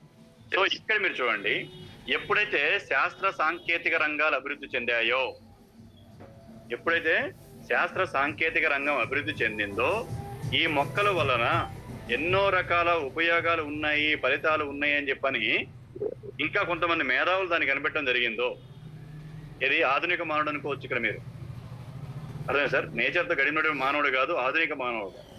ఎప్పుడైతే వాటిని కనిపెట్టడం మొదలుపెట్టాడో, ఈ మొక్కల ద్వారానే ఎన్నో రకాలైనటువంటి ఇంకా ఉపయోగకరమైనటువంటి పనులు చేయవచ్చు అని చెప్పని మొదలుపెట్టిండో, ఆ తర్వాత ఏమైంది, దృఢమైనటువంటి సైన్స్ అండ్ టెక్నాలజీ డెవలప్ వెళ్ళిపోతా ఉంది. ఆ డెవలప్ తగ్గట్టుగానే సైన్స్ అండ్ టెక్నాలజీ ఎంతైతే డెవలప్ అవుతుందో, ఆ డెవలప్ అయినటువంటి ప్రతి ఒక్క సైన్స్ అండ్ టెక్నాలజీ టోటల్ గా దేనికి ముడిపడి ఉంది అని చెప్పంటే నేచర్కే ముడిపడి ఉంది. అలా నేచర్కే ముడిపడి ఉండి, నేచర్ నుంచి ఏవైతే ప్లాంట్స్ మనకు దొరుకుతున్నాయో వాటిని ఎన్ని కోణాల్లో మనం ఉపయోగించుకోవచ్చు. ఈ రోజు మనం ఉపయోగించే ప్రతి ఒక్క వస్తువు నేచర్కి లేకుండా ఉన్నటువంటి వస్తువులు ఏమైనా ఉన్నాయా సార్? లేదు. ఆల్మోస్ట్ ఆల్ 90% నేచర్ నుంచి మనకు ఉపయోగపడేటువంటి వస్తువులు ఉన్నాయి కాబట్టి వాటితో ఏం ప్రమాదం లేకుండానే ఉంది. కానీ నేచర్తో కాకుండా ఆర్టిఫిషియల్గా ఏదైతే తయారవుతుందో దాంతోనే ప్రాబ్లం ఉంది. పేపర్ కాకుండా ప్లాస్టిక్ అనుకుందాం, పేపర్ కాకుండా ప్లాస్టిక్ అనుకుందాం. ఆ ఒక్క ప్లాస్టికే ఇవాళ ఎంటైర్ టోటల్ వాతావరణం మొత్తాన్ని మార్చేసింది. అవునా కదా సార్?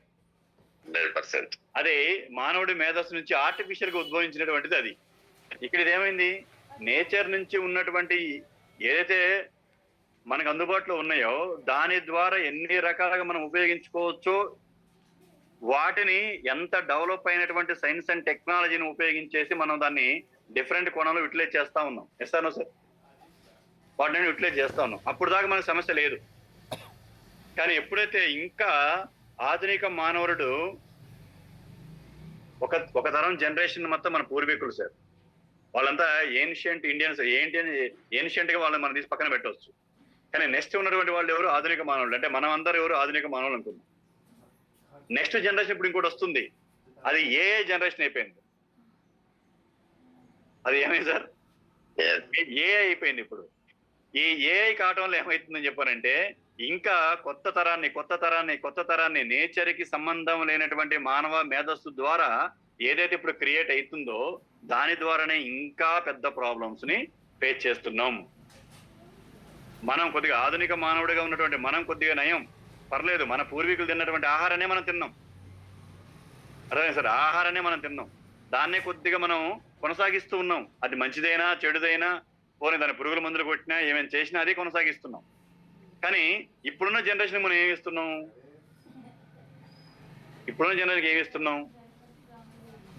అంటే కంప్లీట్ గా ఏఐతో ఉద్భవించిన మానవుడి మేధస్సు ఏదైతే సృష్టిస్తుందో ఆ ఫుడ్ ఇస్తున్నాం. సరే సార్, అవునా కదా? ಕ್ಲಿಯರ್ ಆಗದ ನೋಡು ಸರ್. ಸರ್, ಮನುಷ್ಯನಿಗೆ ಆಹಾರವೇ ಔಷಧ ಅನ್ನೋದನ್ನ ಮೊದಲು ನಿರೂಪಣೆ ಮಾಡ್ತಾ ಇದ್ರು. ಯಾಕೆ ಅಂತಂದ್ರೆ ಒಬ್ಬ ಮನುಷ್ಯನಿಗೆ ಏನ್ ಸಮಸ್ಯೆ ಬರುತ್ತೆ ಆ ಸಮಸ್ಯೆನ ನೋಡಿ ಅದಕ್ಕೆ ತಕ್ಕಂತ ಆಹಾರ ಪದಾರ್ಥಗಳನ್ನ ಕೊಟ್ಟೇನೆ ಆ ಒಂದು ಸಮಸ್ಯೆಗಳನ್ನ ಏನ್ ಮಾಡ್ತಾ ಇದ್ರು ವಾಸಿ ಮಾಡ್ತಾ ಇದ್ರು. ಅದಕ್ಕೆ ತಕ್ಕಂಗೆ ಏನೇನ್ ಸಮಸ್ಯೆ ಇದೆ ಅದಕ್ಕೆ ತಕ್ಕಂಗೆ ಏನ್ ಆಹಾರ ತಗೊಂಡ್ರೆ ನಾವು ಸರಿ ಹೋಗ್ತೀವಿ ಅಂತ ಆ ಕಾಯಿಲೆ ಅನ್ನೋದು ವಾಸಿ ಆಗುತ್ತೆ ಅನ್ನೋದನ್ನ ಮೊದಲು ಮಾಡ್ತಾ ಇದ್ರು. ಈಗ ಏನಾಗಿದೆ ಎಲ್ಲ ಸೈನ್ಸ್ ಬಂದಿದೆ. ಸೈನ್ಸ್ ಕೂಡ ಏನಾಗಿದೆ ಅಂತಂದ್ರೆ ಪ್ರಕೃತಿಯಲ್ಲಿ ಇರುವಂತ ಗಿಡಮೂಲಿಕೆಗಳಿಂದ ತಗೊಂಡು ಅದನ್ನ ಟೆಕ್ನಾಲಜಿ ಮುಖಾಂತರ ಮಾಡಿ ಸೈನ್ಸ್ ಮುಖಾಂತರ ಮಾಡಿ ಕೊಡ್ತಾ ಇರೋದೇ ಅದು ಕೂಡ ಇವತ್ತಿನ ಒಂದು ಮೆಡಿಸಿನ್ಸ್ ಅಂತ ಹೇಳ್ಬೋದು. ಅದು ಕೂಡ ನಮ್ಮ ಪ್ರಕೃತಿಗೆ ಹೊಂದಾಣಿಕೆ ಆಗೇನೆ ಕೂಡ ಆ ಒಂದು ಸಸ್ಯ ಗಿಡಮೂಲಿಕೆಗಳನ್ನು ಕೂಡ ತಗೊಳ್ತಾ ಇದಾರೆ. ಆದ್ರೆ ನಾವು ಇವಾಗ ಆಧುನಿಕ ಮಾನವ ಅಂತ ನಾವೇನ್ ಹೇಳ್ತಾ ಇದ್ವಿ, ನಾವು ಈಗ ಸದ್ಯಕ್ಕೆ ಪೂರ್ವಿಕರು ತಗೊಂಡಿರುವಂತ ಆಹಾರಗಳನ್ನೇ ತಗೊಳ್ತಾ ಇದ್ವಿ. ಮತ್ತೆ ಏನಪ್ಪಾ ಅಂದ್ರೆ ಪ್ರಕೃತಿ ದತ್ತವಾಗಿ ಬಂದಿರುವಂತ ಪದಾರ್ಥಗಳಿಂದ ಮನುಷ್ಯನಿಗೆ ಯಾವುದೇ ತರದ ಸಮಸ್ಯೆಗಳಿಲ್ಲ. ಆದ್ರೆ ಇವತ್ತು ಏನು ಮಾನವ ನಿರ್ಮಿತ ಆಹಾರ ಅಂತ ಹೇಳ್ತೀವಿ, ಏನು ಜಂಕ್ ಫುಡ್ಸ್ ಇನ್ನೊಂದು ಮತ್ತೊಂದೆಲ್ಲ ಇವಾಗ ಏನ್ ನಾವ್ ಯಾವಾಗ್ಲೂ ಹೇಳ್ತಾ ಇರ್ತೀವಿ, ಈ ಒಂದು ಫುಡ್ಗಳಿಂದ ಮತ್ತೆ ಪ್ಲಾಸ್ಟಿಕ್ ಬಳಕೆಯಿಂದ ಮನುಷ್ಯನಿಗೆ ಇಲ್ಲ ಸಲ್ಲದ ಇವತ್ತಿನ ಸಮಸ್ಯೆಗಳು ಅದರಿಂದಾನೇ ಬರ್ತಾ ಇದೆ. ನಾವಾದ್ರೂ ಪರವಾಗಿಲ್ಲ, ಏನು ನಮ್ಮ ಪೂರ್ವಿಕರು ತಿಂದಂತ ಆಹಾರಗಳನ್ನ ಸ್ವಲ್ಪ ಮಟ್ಟಿಗಾದ್ರೂ ಇಟ್ಕೊಂಡ್ ಬಂದಿದೀವಿ, ತಿಂತಾ ಇದೀವಿ. ಇನ್ನು ಫ್ಯೂಚರ್ ಅಲ್ಲಿ ಏನು AI ಟೆಕ್ನಾಲಜಿ, ಆರ್ಟಿಫಿಷಿಯಲ್ ಇಂಟೆಲಿಜೆನ್ಸಿ ಅಂತ ಏನ್ ಹೇಳ್ತದೆ, ಇಂಥ ಕಾಲ ಬರ್ತಾ ಇದೆ. ಈ ಒಂದು ಕಾಲದಲ್ಲಿ ಏನೇನು ಪದಾರ್ಥಗಳು ಬರುತ್ತೋ ಅದ್ ಏನಾಗುತ್ತೋ ಅನ್ನೋದು ಒಂದು ಯಕ್ಷ ಪ್ರಶ್ನೆ ಆಗಿದೆ ಅಂತ ಸಾರ್ ಹೇಳ್ತಾ ಇದ್ದಾರೆ sir. Thank you sir, thank you.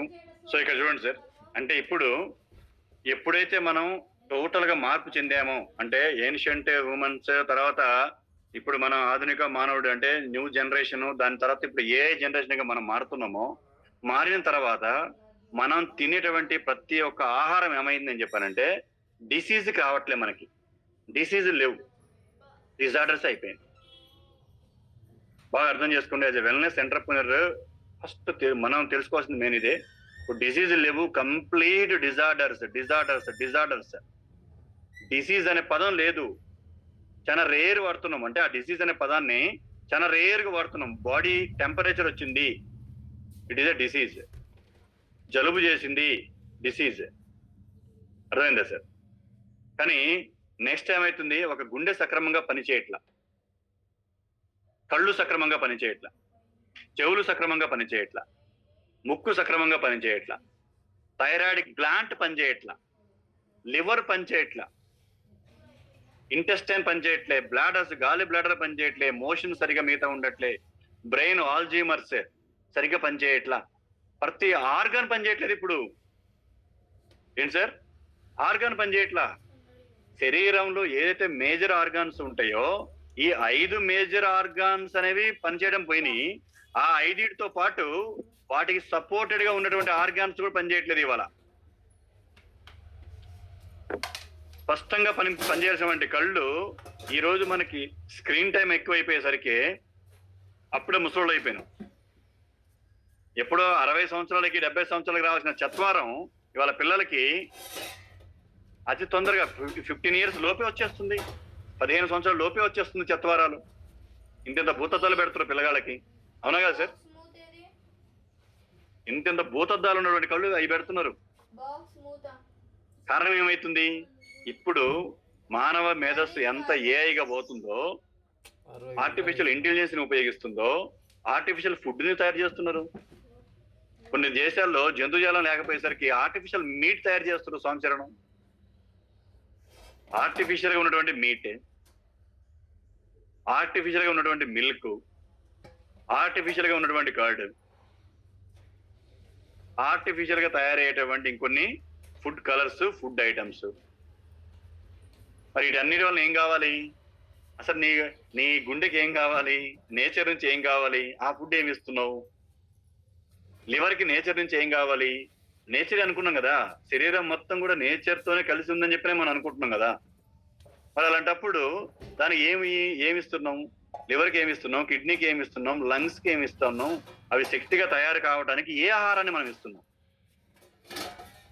మన పూర్వీకులకి ఎవరికీ లేనటువంటి సమస్య ఈ రోజు నీకు వస్తుందంటే కారణం ఏంటిది? వాళ్ళు అదే వాత, పిత, కప ఈ 5 ఎలిమెంట్స్ కి అనుగుణంగా ఆహారం తీసుకున్నారు. ఆ 5 ఎలిమెంట్స్ కి అనుగుణంగా ఆహారాన్ని తీసుకున్నారు కాబట్టి వాళ్ళకి ప్రాబ్లం లేదు. కానీ ఇవాళ మనం ఆ 5 ఎలిమెంట్స్ కి అనుగుణంగా ఆహారం తీసుకుంటున్నామా? సార్ ఒకసారి ఆలోచించండి. ఆ 5 ఎలిమెంట్స్ కి అనుగుణంగా మనం ఆహారం తీసుకుంటున్నామా ఎవరైనా? ఆ 5 ఎలిమెంట్స్ కు అనుగుణంగా ఉన్నట్టు ఆహారం మనం తీసుకోవట్లేదు. మళ్ళీ చెప్తున్నా, ఆర్టిఫిషియల్ ఫుడ్ తీసుకుంటున్నాం. ఆల్మోస్ట్ అలా ఆర్టిఫిషియల్ ఫుడ్.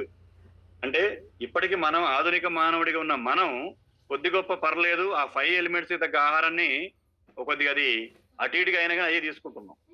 కానీ పిల్లలకి ఏం చేస్తున్నాం అంటే ఆల్మోస్ట్ ఆల్ 50% ఇదైతే 50% అది పెడుతున్నాం, ఆర్టిఫిషియల్ ఫుడ్ పెడుతున్నాం.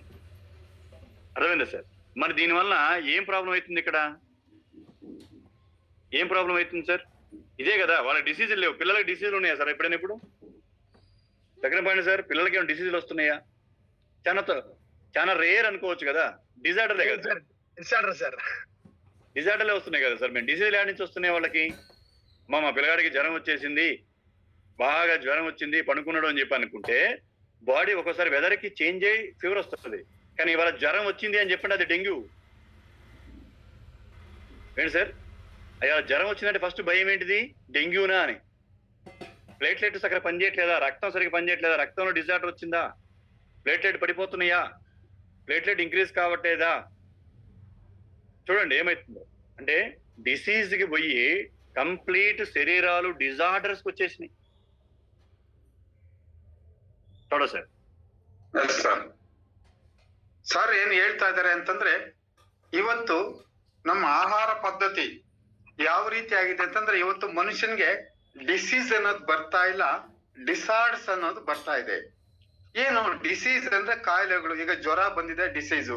ಮೊದಲೆಲ್ಲ ಕಾಲರಾ, ಪ್ಲೇಗು ಇಂಥದ್ದು ಬರ್ತಾ ಇತ್ತು, ಡಿಸೀಸು. ಅದಕ್ಕೆ ಒಂದು ಇನ್ಸುಲಿನ್ ಕೊಟ್ರೆ ಅದಕ್ಕೆ ವಾಸಿ ಆಗ್ತಾ ಇತ್ತು. ಇವತ್ತು ಮನುಷ್ಯನ್ಗೆ ಏನಾಗಿದೆ, ಡಿಸಾರ್ಡ್ಸ್ ಬರ್ತಾ ಇದೆ. ಡಿಸಾರ್ಡ್ಸ್ ಬಂದಿರೋದ್ರಿಂದ ಏನಾಗ್ತಾ ಇದೆ ಅಂದ್ರೆ, ಒಂದೊಂದು ಅಂಗಗಳು ಕೂಡ ಕೆಲಸ ಮಾಡುವಂತ ವೈಖರಿ ಚೇಂಜ್ ಆಗಿದೆ. ಹಾರ್ಟ್ ಆಗ್ಬೋದು, ಕಿಡ್ನಿ ಆಗ್ಬೋದು, ಲಿವರ್ ಆಗ್ಬೋದು, ಕಣ್ಣಾಗ್ಬೋದು, ಕಿವಿ ಕೇಳಿಸೋದಾಗ್ಬೋದು, ಮೂಗ ಆಗ್ಬೋದು, ಎಲ್ಲಾ ಕೂಡ ಡಿಸಾರ್ಡರ್ಸ್ ಆಗಿ ಇವತ್ತು ಬರ್ತಾ ಇದೆ. ಮನುಷ್ಯನಿಗೆ ಎಲ್ಲದಕ್ಕೂ ಮುಖ್ಯ ಕಾರಣ ಆಹಾರ ಅನ್ನೋದನ್ನೇ ಸಾರು ಹೇಳ್ತಾ ಇದ್ರೆ. ಅದೇ ರೀತಿ ಇವತ್ತೇನು AI ಟೆಕ್ನಾಲಜಿ ಬಂದ್ಮೇಲೆ ಮಿಲ್ಕ್ ಅನ್ನೋದು ಕೂಡ ಏನು ಹಾಲು ಕೂಡ ಇವತ್ತು ಒಂದು ಕಲ್ಮಶವಾಗಿ ಆರ್ಟಿಫಿಷಿಯಲ್ ಹಾಲು ತಯಾರು ಮಾಡ್ತಾ ಇದಾರೆ ಅಂತಂದ್ರೆ, ಇದಕ್ಕಿಂತ ಮೋಸ ಇನ್ನೊಂದಿಲ್ಲ. ಮತ್ತೆ ಮಾಂಸ ಕೂಡ ಏನು ಮಾಂಸ ಕೂಡ ಆರ್ಟಿಫಿಷಿಯಲ್ ಆಗಿ ತಯಾರು ಮಾಡ್ತಾರೆ ಅಂತಂದ್ರೆ, ಇವತ್ತಿನ ಜನರೇಷನ್ಗೆ ಅದು ಅರ್ಥ ಇಲ್ದಂಗಾಗಿದೆ. ಆಲ್ರೆಡಿ ನಮ್ಮ ಕರ್ನಾಟಕದಲ್ಲಿ ಸಾಕಷ್ಟು ಸತಿ ನಿಮ್ಗೆ ಎಲ್ರಿಗೂ ಗೊತ್ತಿದೆ, ನ್ಯೂಸ್ಗಳಲ್ಲಿ ಬಂತು, ಕಲಬೆರಕೆ ಹಾಲು ತಯಾರು ಮಾಡಿ ಸಿಕ್ಕಾಕೊಂಡವು, ಅವ್ರ ಕ್ರೈಮ್ ಆಯ್ತು. ಮತ್ತೆ ಪ್ಲಾಸ್ಟಿಕ್ ರೈಸ್ ಅಂತ ಕೂಡ ಬಂದು ಎಲ್ಲರಿಗೂ ಗೊತ್ತಿದೆ, ಪ್ಲಾಸ್ಟಿಕ್ ರೈಸ್ ಅಂತ ತಯಾರು ಮಾಡಿ ಅದನ್ನು ಸೇಲ್ ಮಾಡಿ ಕೂಡ ನಮ್ಮ ಕರ್ನಾಟಕದಲ್ಲಿ ಸಾಕಷ್ಟು ಒಂದು ಸುದ್ದಿ ಆಯ್ತು, ಸುದ್ದಿ ಮಾಧ್ಯಮಗಳಲ್ಲಿ ಅದೆಲ್ಲ ಎಲ್ಲರೂ ಕೂಡ ನಾವು ಕೇಳಿದ್ವಿ. ಅದೇ ರೀತಿ ಇವತ್ತು ಮನುಷ್ಯನಿಗೆ ಎಲ್ಲ ಏನ್ ಅಂಗಾಂಗಗಳು ಕೆಲಸ ಮಾಡೋದಕ್ಕೆ ಮಾಡ್ಲಾರದೆ ಆಗ್ತಾ ಇರೋದಕ್ಕೆ ಸಮಸ್ಯೆ ಟೋಟಲ್ ಇವತ್ತು ಮಕ್ಕಳಲ್ಲಿ ಆಗ್ಬೋದು. ಪ್ರತಿಯೊಬ್ಬರಿಗೂ ಚಸ್ಮಾ ಇವತ್ತೇನು 15-20 ವರ್ಷದ ಮಕ್ಕಳಿಗೆಲ್ಲಾನು ಕನ್ನಡಕ ಬೇಕು, ಸ್ಪೆಕ್ಸ್ ಬೇಕು. ಕಾರಣ ಏನು? ನಾವು ತಗೊಳ್ಳುವಂತ ఆహారದಿಂದನೇ ముఖ్య కారణ ಅಂತ సార్ ಹೇಳ್ತಾ ఇದ್ದಾರೆ. Thank you sir. సార్ ఇక్కడ చూడండి సార్, అంటే ఆహారంలో వచ్చిన మార్పు వలన ఇప్పుడు మనకి డిసీజులు లేవు, డిజార్డర్లే ఎక్కువైపోయాయి. టోటల్ డిజార్డర్స్ అయిపోయినాయి. ఏ ఆర్గాన్ని మీరు పట్టుకున్నా అది డిజార్డరే. డాక్టర్స్ దగ్గర మీరు పోతే ఏం చెప్తారో ఒకసారి మీరు చెక్ ఒక్కసారి మీరు ఎప్పుడైనా కానీ మామూలుగా క్యాజువల్గా అది ఏ హాస్పిటల్ అయినా కానీ ఒక్కసారి ఒక 10 నిమిషాలు చెక్ చేసి చూడండి సార్. ఆడున్న పేషెంట్ మీకు ఏ ప్రాబ్లం అని చెప్పండి, ఏం చెప్తాడు? కిడ్నీ ప్రాబ్లం అంటాడు, లివర్ ప్రాబ్లం అంటాడు, హార్ట్ ప్రాబ్లం అని చెప్పి అంటాడు, స్కిన్ ప్రాబ్లం అని చెప్పి అంటాడు, కళ్ళు ప్రాబ్లం అంటాడు, చెవులు ప్రాబ్లం అంటాడు. అర్థమైందా సార్? ఇవే కదా చెప్పేది, ఇవి కాకుండా వేరే చెప్తారా? కానీ ఇవి ఒక 15-20 సంవత్సరాల క్రితం, అంటే ఎగ్జాంపుల్ ఒక 20-25 ఇయర్స్ బ్యాక్ ఇవేమైనా ఉన్నాయా డాక్టర్ నందన్ సార్? ఇవేమైనా ఉన్నాయా సార్ ఇంతకుముందు? ఏమైనా ఏం లేవు. నాకు తెలిసి మీ చిన్నతనంలో మేబీ మీరు ప్రాక్టీస్ మొదలుపెట్టినటువంటి ఆ టైర్లో ఎక్కువ ఏముండేవి? జలుబులు, తుమ్ములు, జ్వరాలు ఇవే ఉండేవి, అవునా కదా సార్? కానీ ఈరోజు ఏమవుతుంది సార్? ఈరోజు ఏం ప్రాబ్లం అవుతుంది? కంప్లీట్ ఆర్గాన్ ప్రాబ్లమా కాదా? ఆర్గాన్సా కదా మెయిన్ కారణం? ఏంటిది అంటే రియల్లీ చెప్తున్నా సార్, ఇప్పుడు ఎవరైతే యూత్ జనరేషన్ ఉందో ఈ యూత్ జనరేషన్ వలన ఈ యూత్ జనరేషన్ మనం ఇంత ముందు తీసుకున్నటువంటి క్వాలిటీ ఫుడ్ తీసుకోకపోవటం వలన మనం మన చిన్నతనంలో ఏదైతే నేచర్కి అనుగుణంగా ఉన్న ఫుడ్ తిన్నాం, అందరం చెప్పులు లేకుండా ఎక్కడ పడితే అక్కడ ఏ ఆటలు అంటే ఆటలు ఆడినాం. సరే ఇక్కడ ఉన్న వాళ్ళందరూ ఆటలు ఆడలేదా? అప్పుడు మనకైనా ప్యాషన్ చెప్పులు ఉన్నాయా సార్ ఇప్పుడు మన పిల్లగాళ్ళకి వేస్తున్నట్టు? చెప్పండి. ఆ టైంలో మన చిన్నతనంలో కోమలే సార్ చిన్నతనంలో ఏ ఆటలాడి ఎన్ని గోడలు దూకుంటారు, అటు నుంచి ఇటు చెట్లు పొలాలు. కృష్ణరాజు గారు అవునా కదా? ఆయన ఆడలేదా? Yes sir. నాగప్ప గారు ఇంకా మనకంటే ఎక్కువ ఆడుంటారు. అనేక నరసింహరావు గారు మనకంటే ఎక్కువ ఆడుంటారు ఆటలు. అవునా కదా? ఏం ఆడేది సార్ ఆ టైంలో? ఏమైనా షూస్ ఉన్నాయా కాళ్ళకి? చెప్పండి, ఎంతమంది షూ వేసుకుని ఆడేది సార్ మీరు చిన్నతనంలో? దేవరాజు గారు చిన్నతనంలో మనం అన్ని షూలు వేసి అవి వేసి ఇవి వేసి ఆడినమా? ఏది లేదు కదా సార్. అంటే మనకి 10-12 సంవత్సరాల వయసు వచ్చేంత వరకు కూడా కంప్లీట్ ఉట్టి కాళ్ళతోనే నేచర్ మీద ఎన్ని ఆటలు ఆడాలో అన్ని రకాల ఆటలు ఆడినాం, అన్ని చేసినాం. ఆ టైంలో అంటే ఎక్కువ ఉండేది ఏముండేది? కేవలము వెదర్కి సంబంధించి, వాతావరణం సంబంధించి, ప్రకృతికి సంబంధించినటువంటి సమస్యలనే మనం కొన్ని ఫేస్ చేసేవాళ్ళం. ఇవన్నీ లేవు. కానీ ఈ రోజు పిల్లలకి ఏమొస్తుంది చెప్పండి? ఈ రోజు పిల్లలకి ఏమొస్తుంది? వాళ్ళు బయటికి వెళ్ళాలంటే ఫ్యాషన్ షూ వేయాలి మనం. వాళ్ళు బయటికి వెళ్ళాలంటే డిఫరెంట్ టైప్ ఆఫ్ చెప్పులు వేయాలి. వాళ్ళు కొంచెంసేపు గ్రౌండ్ లో ఆడుకోవాలని చెప్పారంటే పోయి కాపలా కాయాలి. అవునా కదా సార్? సిచ్యువేషన్ చెప్తా ఉన్నా. మరి అట్లా పెరిగిన వాడు అలా పెరిగి ఇప్పుడు వాడికి 20-25 సంవత్సరాలు అయింది సార్. ఆ జనరేషన్ పెరుగుతూ వచ్చిండు. ఇప్పుడు ఆ పర్సన్కి 20-25 సంవత్సరాలు అయింది. ఇప్పుడు అతనికి మ్యారేజ్ అయిపోయింది. అదే కల్చర్ లో వచ్చినటువంటి ఆడవాళ్ళు ఇంతకుముందు ఏ విధంగా డైట్ తీసుకునే వాళ్ళు ఇక్కడ మీరు చూడండి. ఇవాళ అంటే ఎగ్జాంపుల్ చూపిస్తా ఉన్నా మీకు. అది ఒక కన్జప్షన్ తీసుకునే ఫుడ్ ఇదంతా కూడా నెక్స్ట్ జనరేషన్ మీద పడిద్దా పడదా? 25 సంవత్సరాలు ఉన్నటువంటి కప్పులు అనుకుందాం. ఇప్పుడు 25 సంవత్సరాలు ఉన్న కప్పులు ఇవాళ వాళ్ళు ఆ వెదర్ తో వచ్చారు. ఇప్పుడు వాళ్ళు కంప్లీట్ ఆర్టిఫిషియల్ వెదర్ తో వచ్చారు. ఇవాళ వాళ్ళకి సంతానం కావాలి. మరి ఆ సంతానం ఏ విధంగా ఉంటుంది సార్?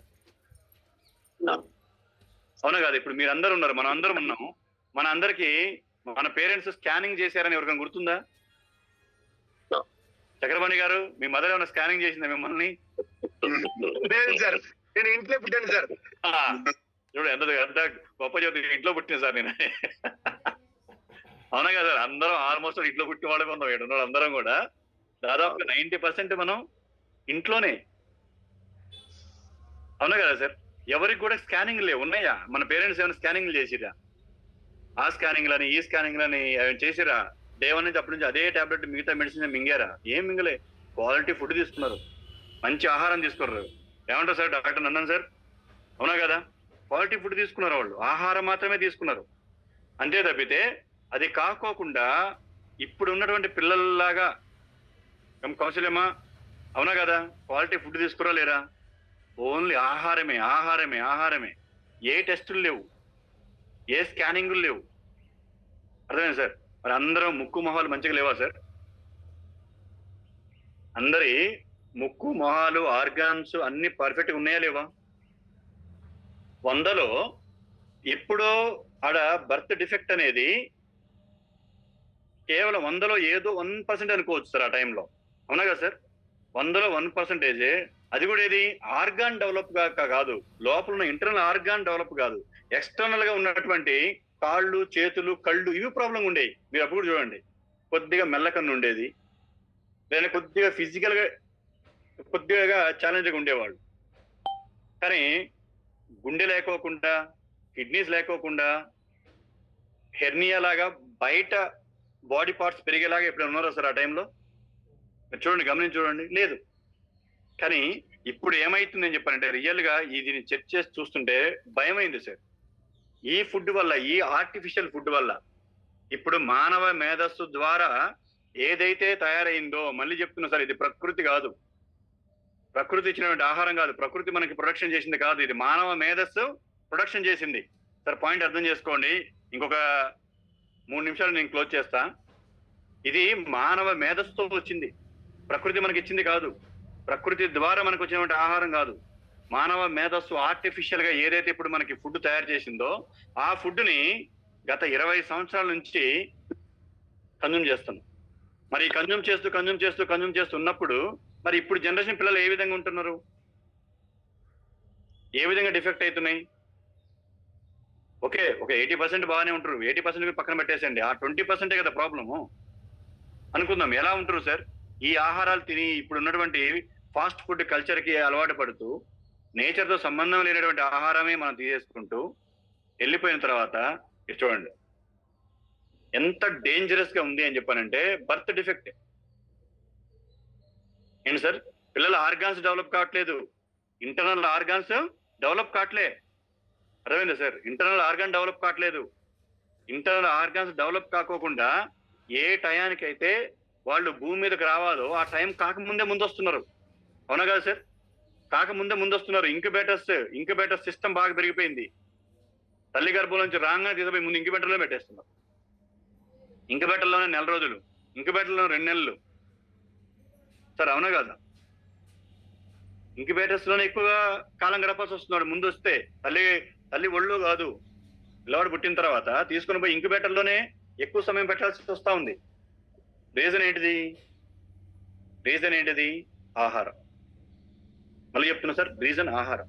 ఈ ఆర్టిఫిషియల్ ఫుడ్ వల్లనే ఎన్ని ప్రాబ్లం ఫేస్ చేయాలో అన్ని ప్రాబ్లం ఫేస్ చేస్తా ఉన్నాం. ఇక్కడ పిల్లలు రియల్ చెప్తున్నా సార్, నెక్స్ట్ జనరేషన్ పిల్లలకి ఎన్ని డిఫెక్ట్ కావాలో అన్ని డిఫెక్ట్ మీద వస్తాం. ఎన్ని రకాల ప్రాబ్లమ్స్ రావాలో. నరసింహరావు గారు, మీరు మాట్లాడదాం అనుకున్నప్పుడే మ్యూట్ లో పెట్టండి సార్, అప్పుడు దాకా అన్మ్యూటే పెట్టండి. రైట్. సో అర్థం చేసుకోండి సార్, ఆహారమే. మళ్ళీ చెప్తున్నా, మేము వెల్నెస్ ఎంటర్ప్రినర్ కి పూర్తి నాలెడ్జ్ ఉండాల్సింది. ఎందుకు ఆహారం తీసుకుంటే అది ఔషధం అవుతుంది అనే దాని మీదనే మనం ఉండాలి, దానికి సంబంధించి మాట్లాడుకోవాలి, దాని మీదనే మనం సబ్జెక్ట్ మీద దించుకోవాలి. సో ఇవాళ ఇక్కడ చూడండి, ఈ ఆహారం అనేది ప్రాపర్ గా లేకపోవడం ద్వారానే ఇక్కడ నేను వేదామృతం అని చెప్పనట్లేదు, ఇంకో చెప్పండి. ఫస్ట్ ఇవాళ మనం వెల్నెస్ డిస్ట్రిబ్యూటర్ గా డిస్కస్ చేసుకుంటున్నాం. అర్థమైంది సార్? వేదామృత డిస్ట్రిబ్యూటర్ గా మనం డిస్ట్రిబ్యూట్ చేసుకోవట్లేదు. సో ఇక్కడ నేను చెప్పేది ఇదే మీకు, అంటే ఆహారం అనేది ఎప్పుడైతే మారుతూ వచ్చిందో, అది ఆర్టిఫిషియల్ గా మారుతూ వచ్చేసిందో, ఈ ఆహారం వలనే ఈ రోజు మనం ఎన్నో రకాల సమస్యలను ఎదురు చూస్తున్నాం, ఎన్నో రకాల ప్రాబ్లమ్స్ మనం ఫేస్ చేస్తున్నాం. సో దానికి నేను ఒకటే చెప్తా ఉన్నా, మనం ఏదైతే ఇప్పుడు ఒక వెల్నెస్ సెక్టర్ లో ఉన్నామో, వేదామృత్ బిలీవ్ చేయండి సార్, నేచర్ కి అనుగుణంగా ఉండి, నేచర్ తో రిలేషన్ కలిగి ఉండి, తన యొక్క సొంత డిఎన్ఏ మారినటువంటి ఫుడ్ సప్లిమెంట్ సార్. ఏంటి సార్? దాని సొంత డిఎన్ఏ. దేని డిఎన్ఏ? ఇక్కడ మనం ఏదైతే ఆర్గాన్స్, ఏదైతే మనం ఇంగ్రీడియంట్స్ అనుకుంటామో, ఆ ఇంగ్రీడియంట్స్ వాటి డిఎన్ఏ మారకూడదు. అర్థం సార్? ఇప్పుడు మనం వేరస్ ప్రోపల్స్ లో ఇప్పుడు మనం దీంట్లో ఏదైతే ఇంగ్రీడియంట్స్ వేసామో, ఆ ఇంగ్రీడియంట్స్ దాని డిఎన్ఏ మారకూడదు. దాని డిఎన్ఏ మారితే ఏమైతుంది? అక్కడ దాని డిఎన్ఏ మారిందనుకోండి, దాని డిఎన్ఏ మారిందంటే అది కల్తీ అన్నట్టు లెక్క. ఒక మామిడి పండు లాగానే ఉండాలి. ఆ మామిడి పండుని దాని యొక్క డిఎన్ఏని మార్చి ఆర్టిఫిషియల్, ఎగ్జాంపుల్ బయట మీకు బెస్ట్ ఎగ్జాంపుల్ ఈ రోజు మనకి బయట కస్టర్డ్ యాపిల్ కనబడుతుంది, సీతాఫలం అంటున్నాం, జామకాయలు అంటున్నాం. ఆ జామకాయలన్నీ బయట కనిపించాయని థాయిలాండ్ జామకాయలని, థాయిలాండ్ సీతాఫలం అని చెప్పి అంటున్నాం. అవన్నీ ఇప్పుడు ఏమవుతుంది సార్? డిఎన్ఏ చేంజ్ అవుతుందో లేదా వాటిది? వాటి డిఎన్ఏ చేంజ్ అయినట్టు అర్థం. మరి అటువంటి తిన్నప్పుడు ప్రమాదమే కదా. ఈరోజు మనం అందరం 100% నేచర్కి సంబంధించి దాని యొక్క సొంత డిఎన్ఏ మారినటువంటి ఆహార పదార్థాన్ని ఇవాళ మనం బయట సరఫరా చేస్తున్నాం సార్. అర్థమవుతుందా? ఇది ఇప్పుడు మీరు చెప్పండి, ఏ డిసీజ్కి ఇవ్వాలి, ఏ డిజార్డర్కి ఇవ్వాలి, దీనికి దానికని ఏమైనా ఉందా సార్? It's a food. ప్రతి డిజార్డర్కి, ప్రతి డిసీజ్కి ఇవ్వగలిగే ఆహారం. ప్రతి శరీరానికి ఏదైతే వాత, పిత, కప్ప దోషాలు ఉన్నాయో ఆ దోషాలను నివారించుకుంటూ ఆ ఆర్గాను సమృద్ధిగా నడవడానికి కావాల్సినటువంటి ఫ్యూయల్ ఇది. అంతే తప్ప ఇట్స్ నాట్ ఎ మెడిసిన్. మళ్ళీ మీకు చెప్తున్నా, ఇది ఆహారం, ఇది మెడిసిన్ కాదు. మరి ఇది మెడిసిన్ కాకపోతే ఆర్గాన్స్ కి రిజల్ట్ ఎలా వస్తుంది? నేను ఇప్పుడు ఎంత చెప్పినా కానీ మళ్ళీ మీకు క్వశ్చన్ వచ్చింది అనుకోండి, నేను చక్రపాణి గారు ఏమైంది ఇంత చెప్పినా క్వశ్చన్ వస్తే నేను ఏం చేయాలిగా? మన శరీరం నేచర్. ఈ నేచర్కి కావాల్సింది ఫుడ్డే. ఆ ఫుడ్ దీని ద్వారా దీని రూపంలో మనం ఇస్తా ఉన్నాం. అంటే మీ శరీరం వాత దోషాన్ని కానీ, పిత్త దోషాన్ని కానీ, కపదోషాన్ని కలిగి ఉన్నా, లేదా వాత పిత దోషాన్ని కలిగి ఉన్నా, ఈ దీంట్లో ఉన్నటువంటి ఇంగ్రీడియంట్స్ ఏమైతాయి అని చెప్పానంటే ఆ దోషాన్ని నివారించడానికి కారణమవుతాయి. అర్థమైందా సార్? అలాగని డిజార్డర్స్, ఏది ఆర్గాన్ డిజార్డర్ గా మిగతా ఉంటుందో ఆ ఆర్గాన్ మళ్ళీ నేచర్ తోనే మిళితమై ఉంది కాబట్టి అది కొంత సక్రమంగా వర్క్ చేయడానికి కొంత సహాయపడుతుంది. It's a food, it's not a medicine. ఇది మందు కాదు. మందు అని చెప్పి అనుకుంటే ఆర్టిఫిషియల్ మేధస్సు నుంచి రావాలి. ఇప్పుడు ఇది మందు కాదు, కేవలం ఆహారం మాత్రమే. మీరు ఎవరికైనా ఇవ్వచ్చు. మళ్ళీ మీకు చెప్తాం, దీనికి ఏ టర్మ్ అండ్ కండిషన్స్ లేవు. ఎక్కడా లేవు. ప్రతి ఒక్కళ్ళు కన్జ్యూమ్ చేయొచ్చు. ఎటువంటి సైడ్ ఎఫెక్ట్ దాంట్లో ఉండదు. ఇట్ ఈస్ ఓన్లీ ఫర్, మళ్ళీ చెప్తున్నా, ఫుడ్. అర్థమైంది సార్? ఆహారమే మన శరీరానికి కావాల్సింది. ఏంటి సార్? మన శరీరానికి కావాల్సింది ఆహారమే. అర్థమైంది సార్? మన శరీరానికి కావాల్సింది ఆహారమే. ఈ శరీరానికి మళ్ళీ ఏ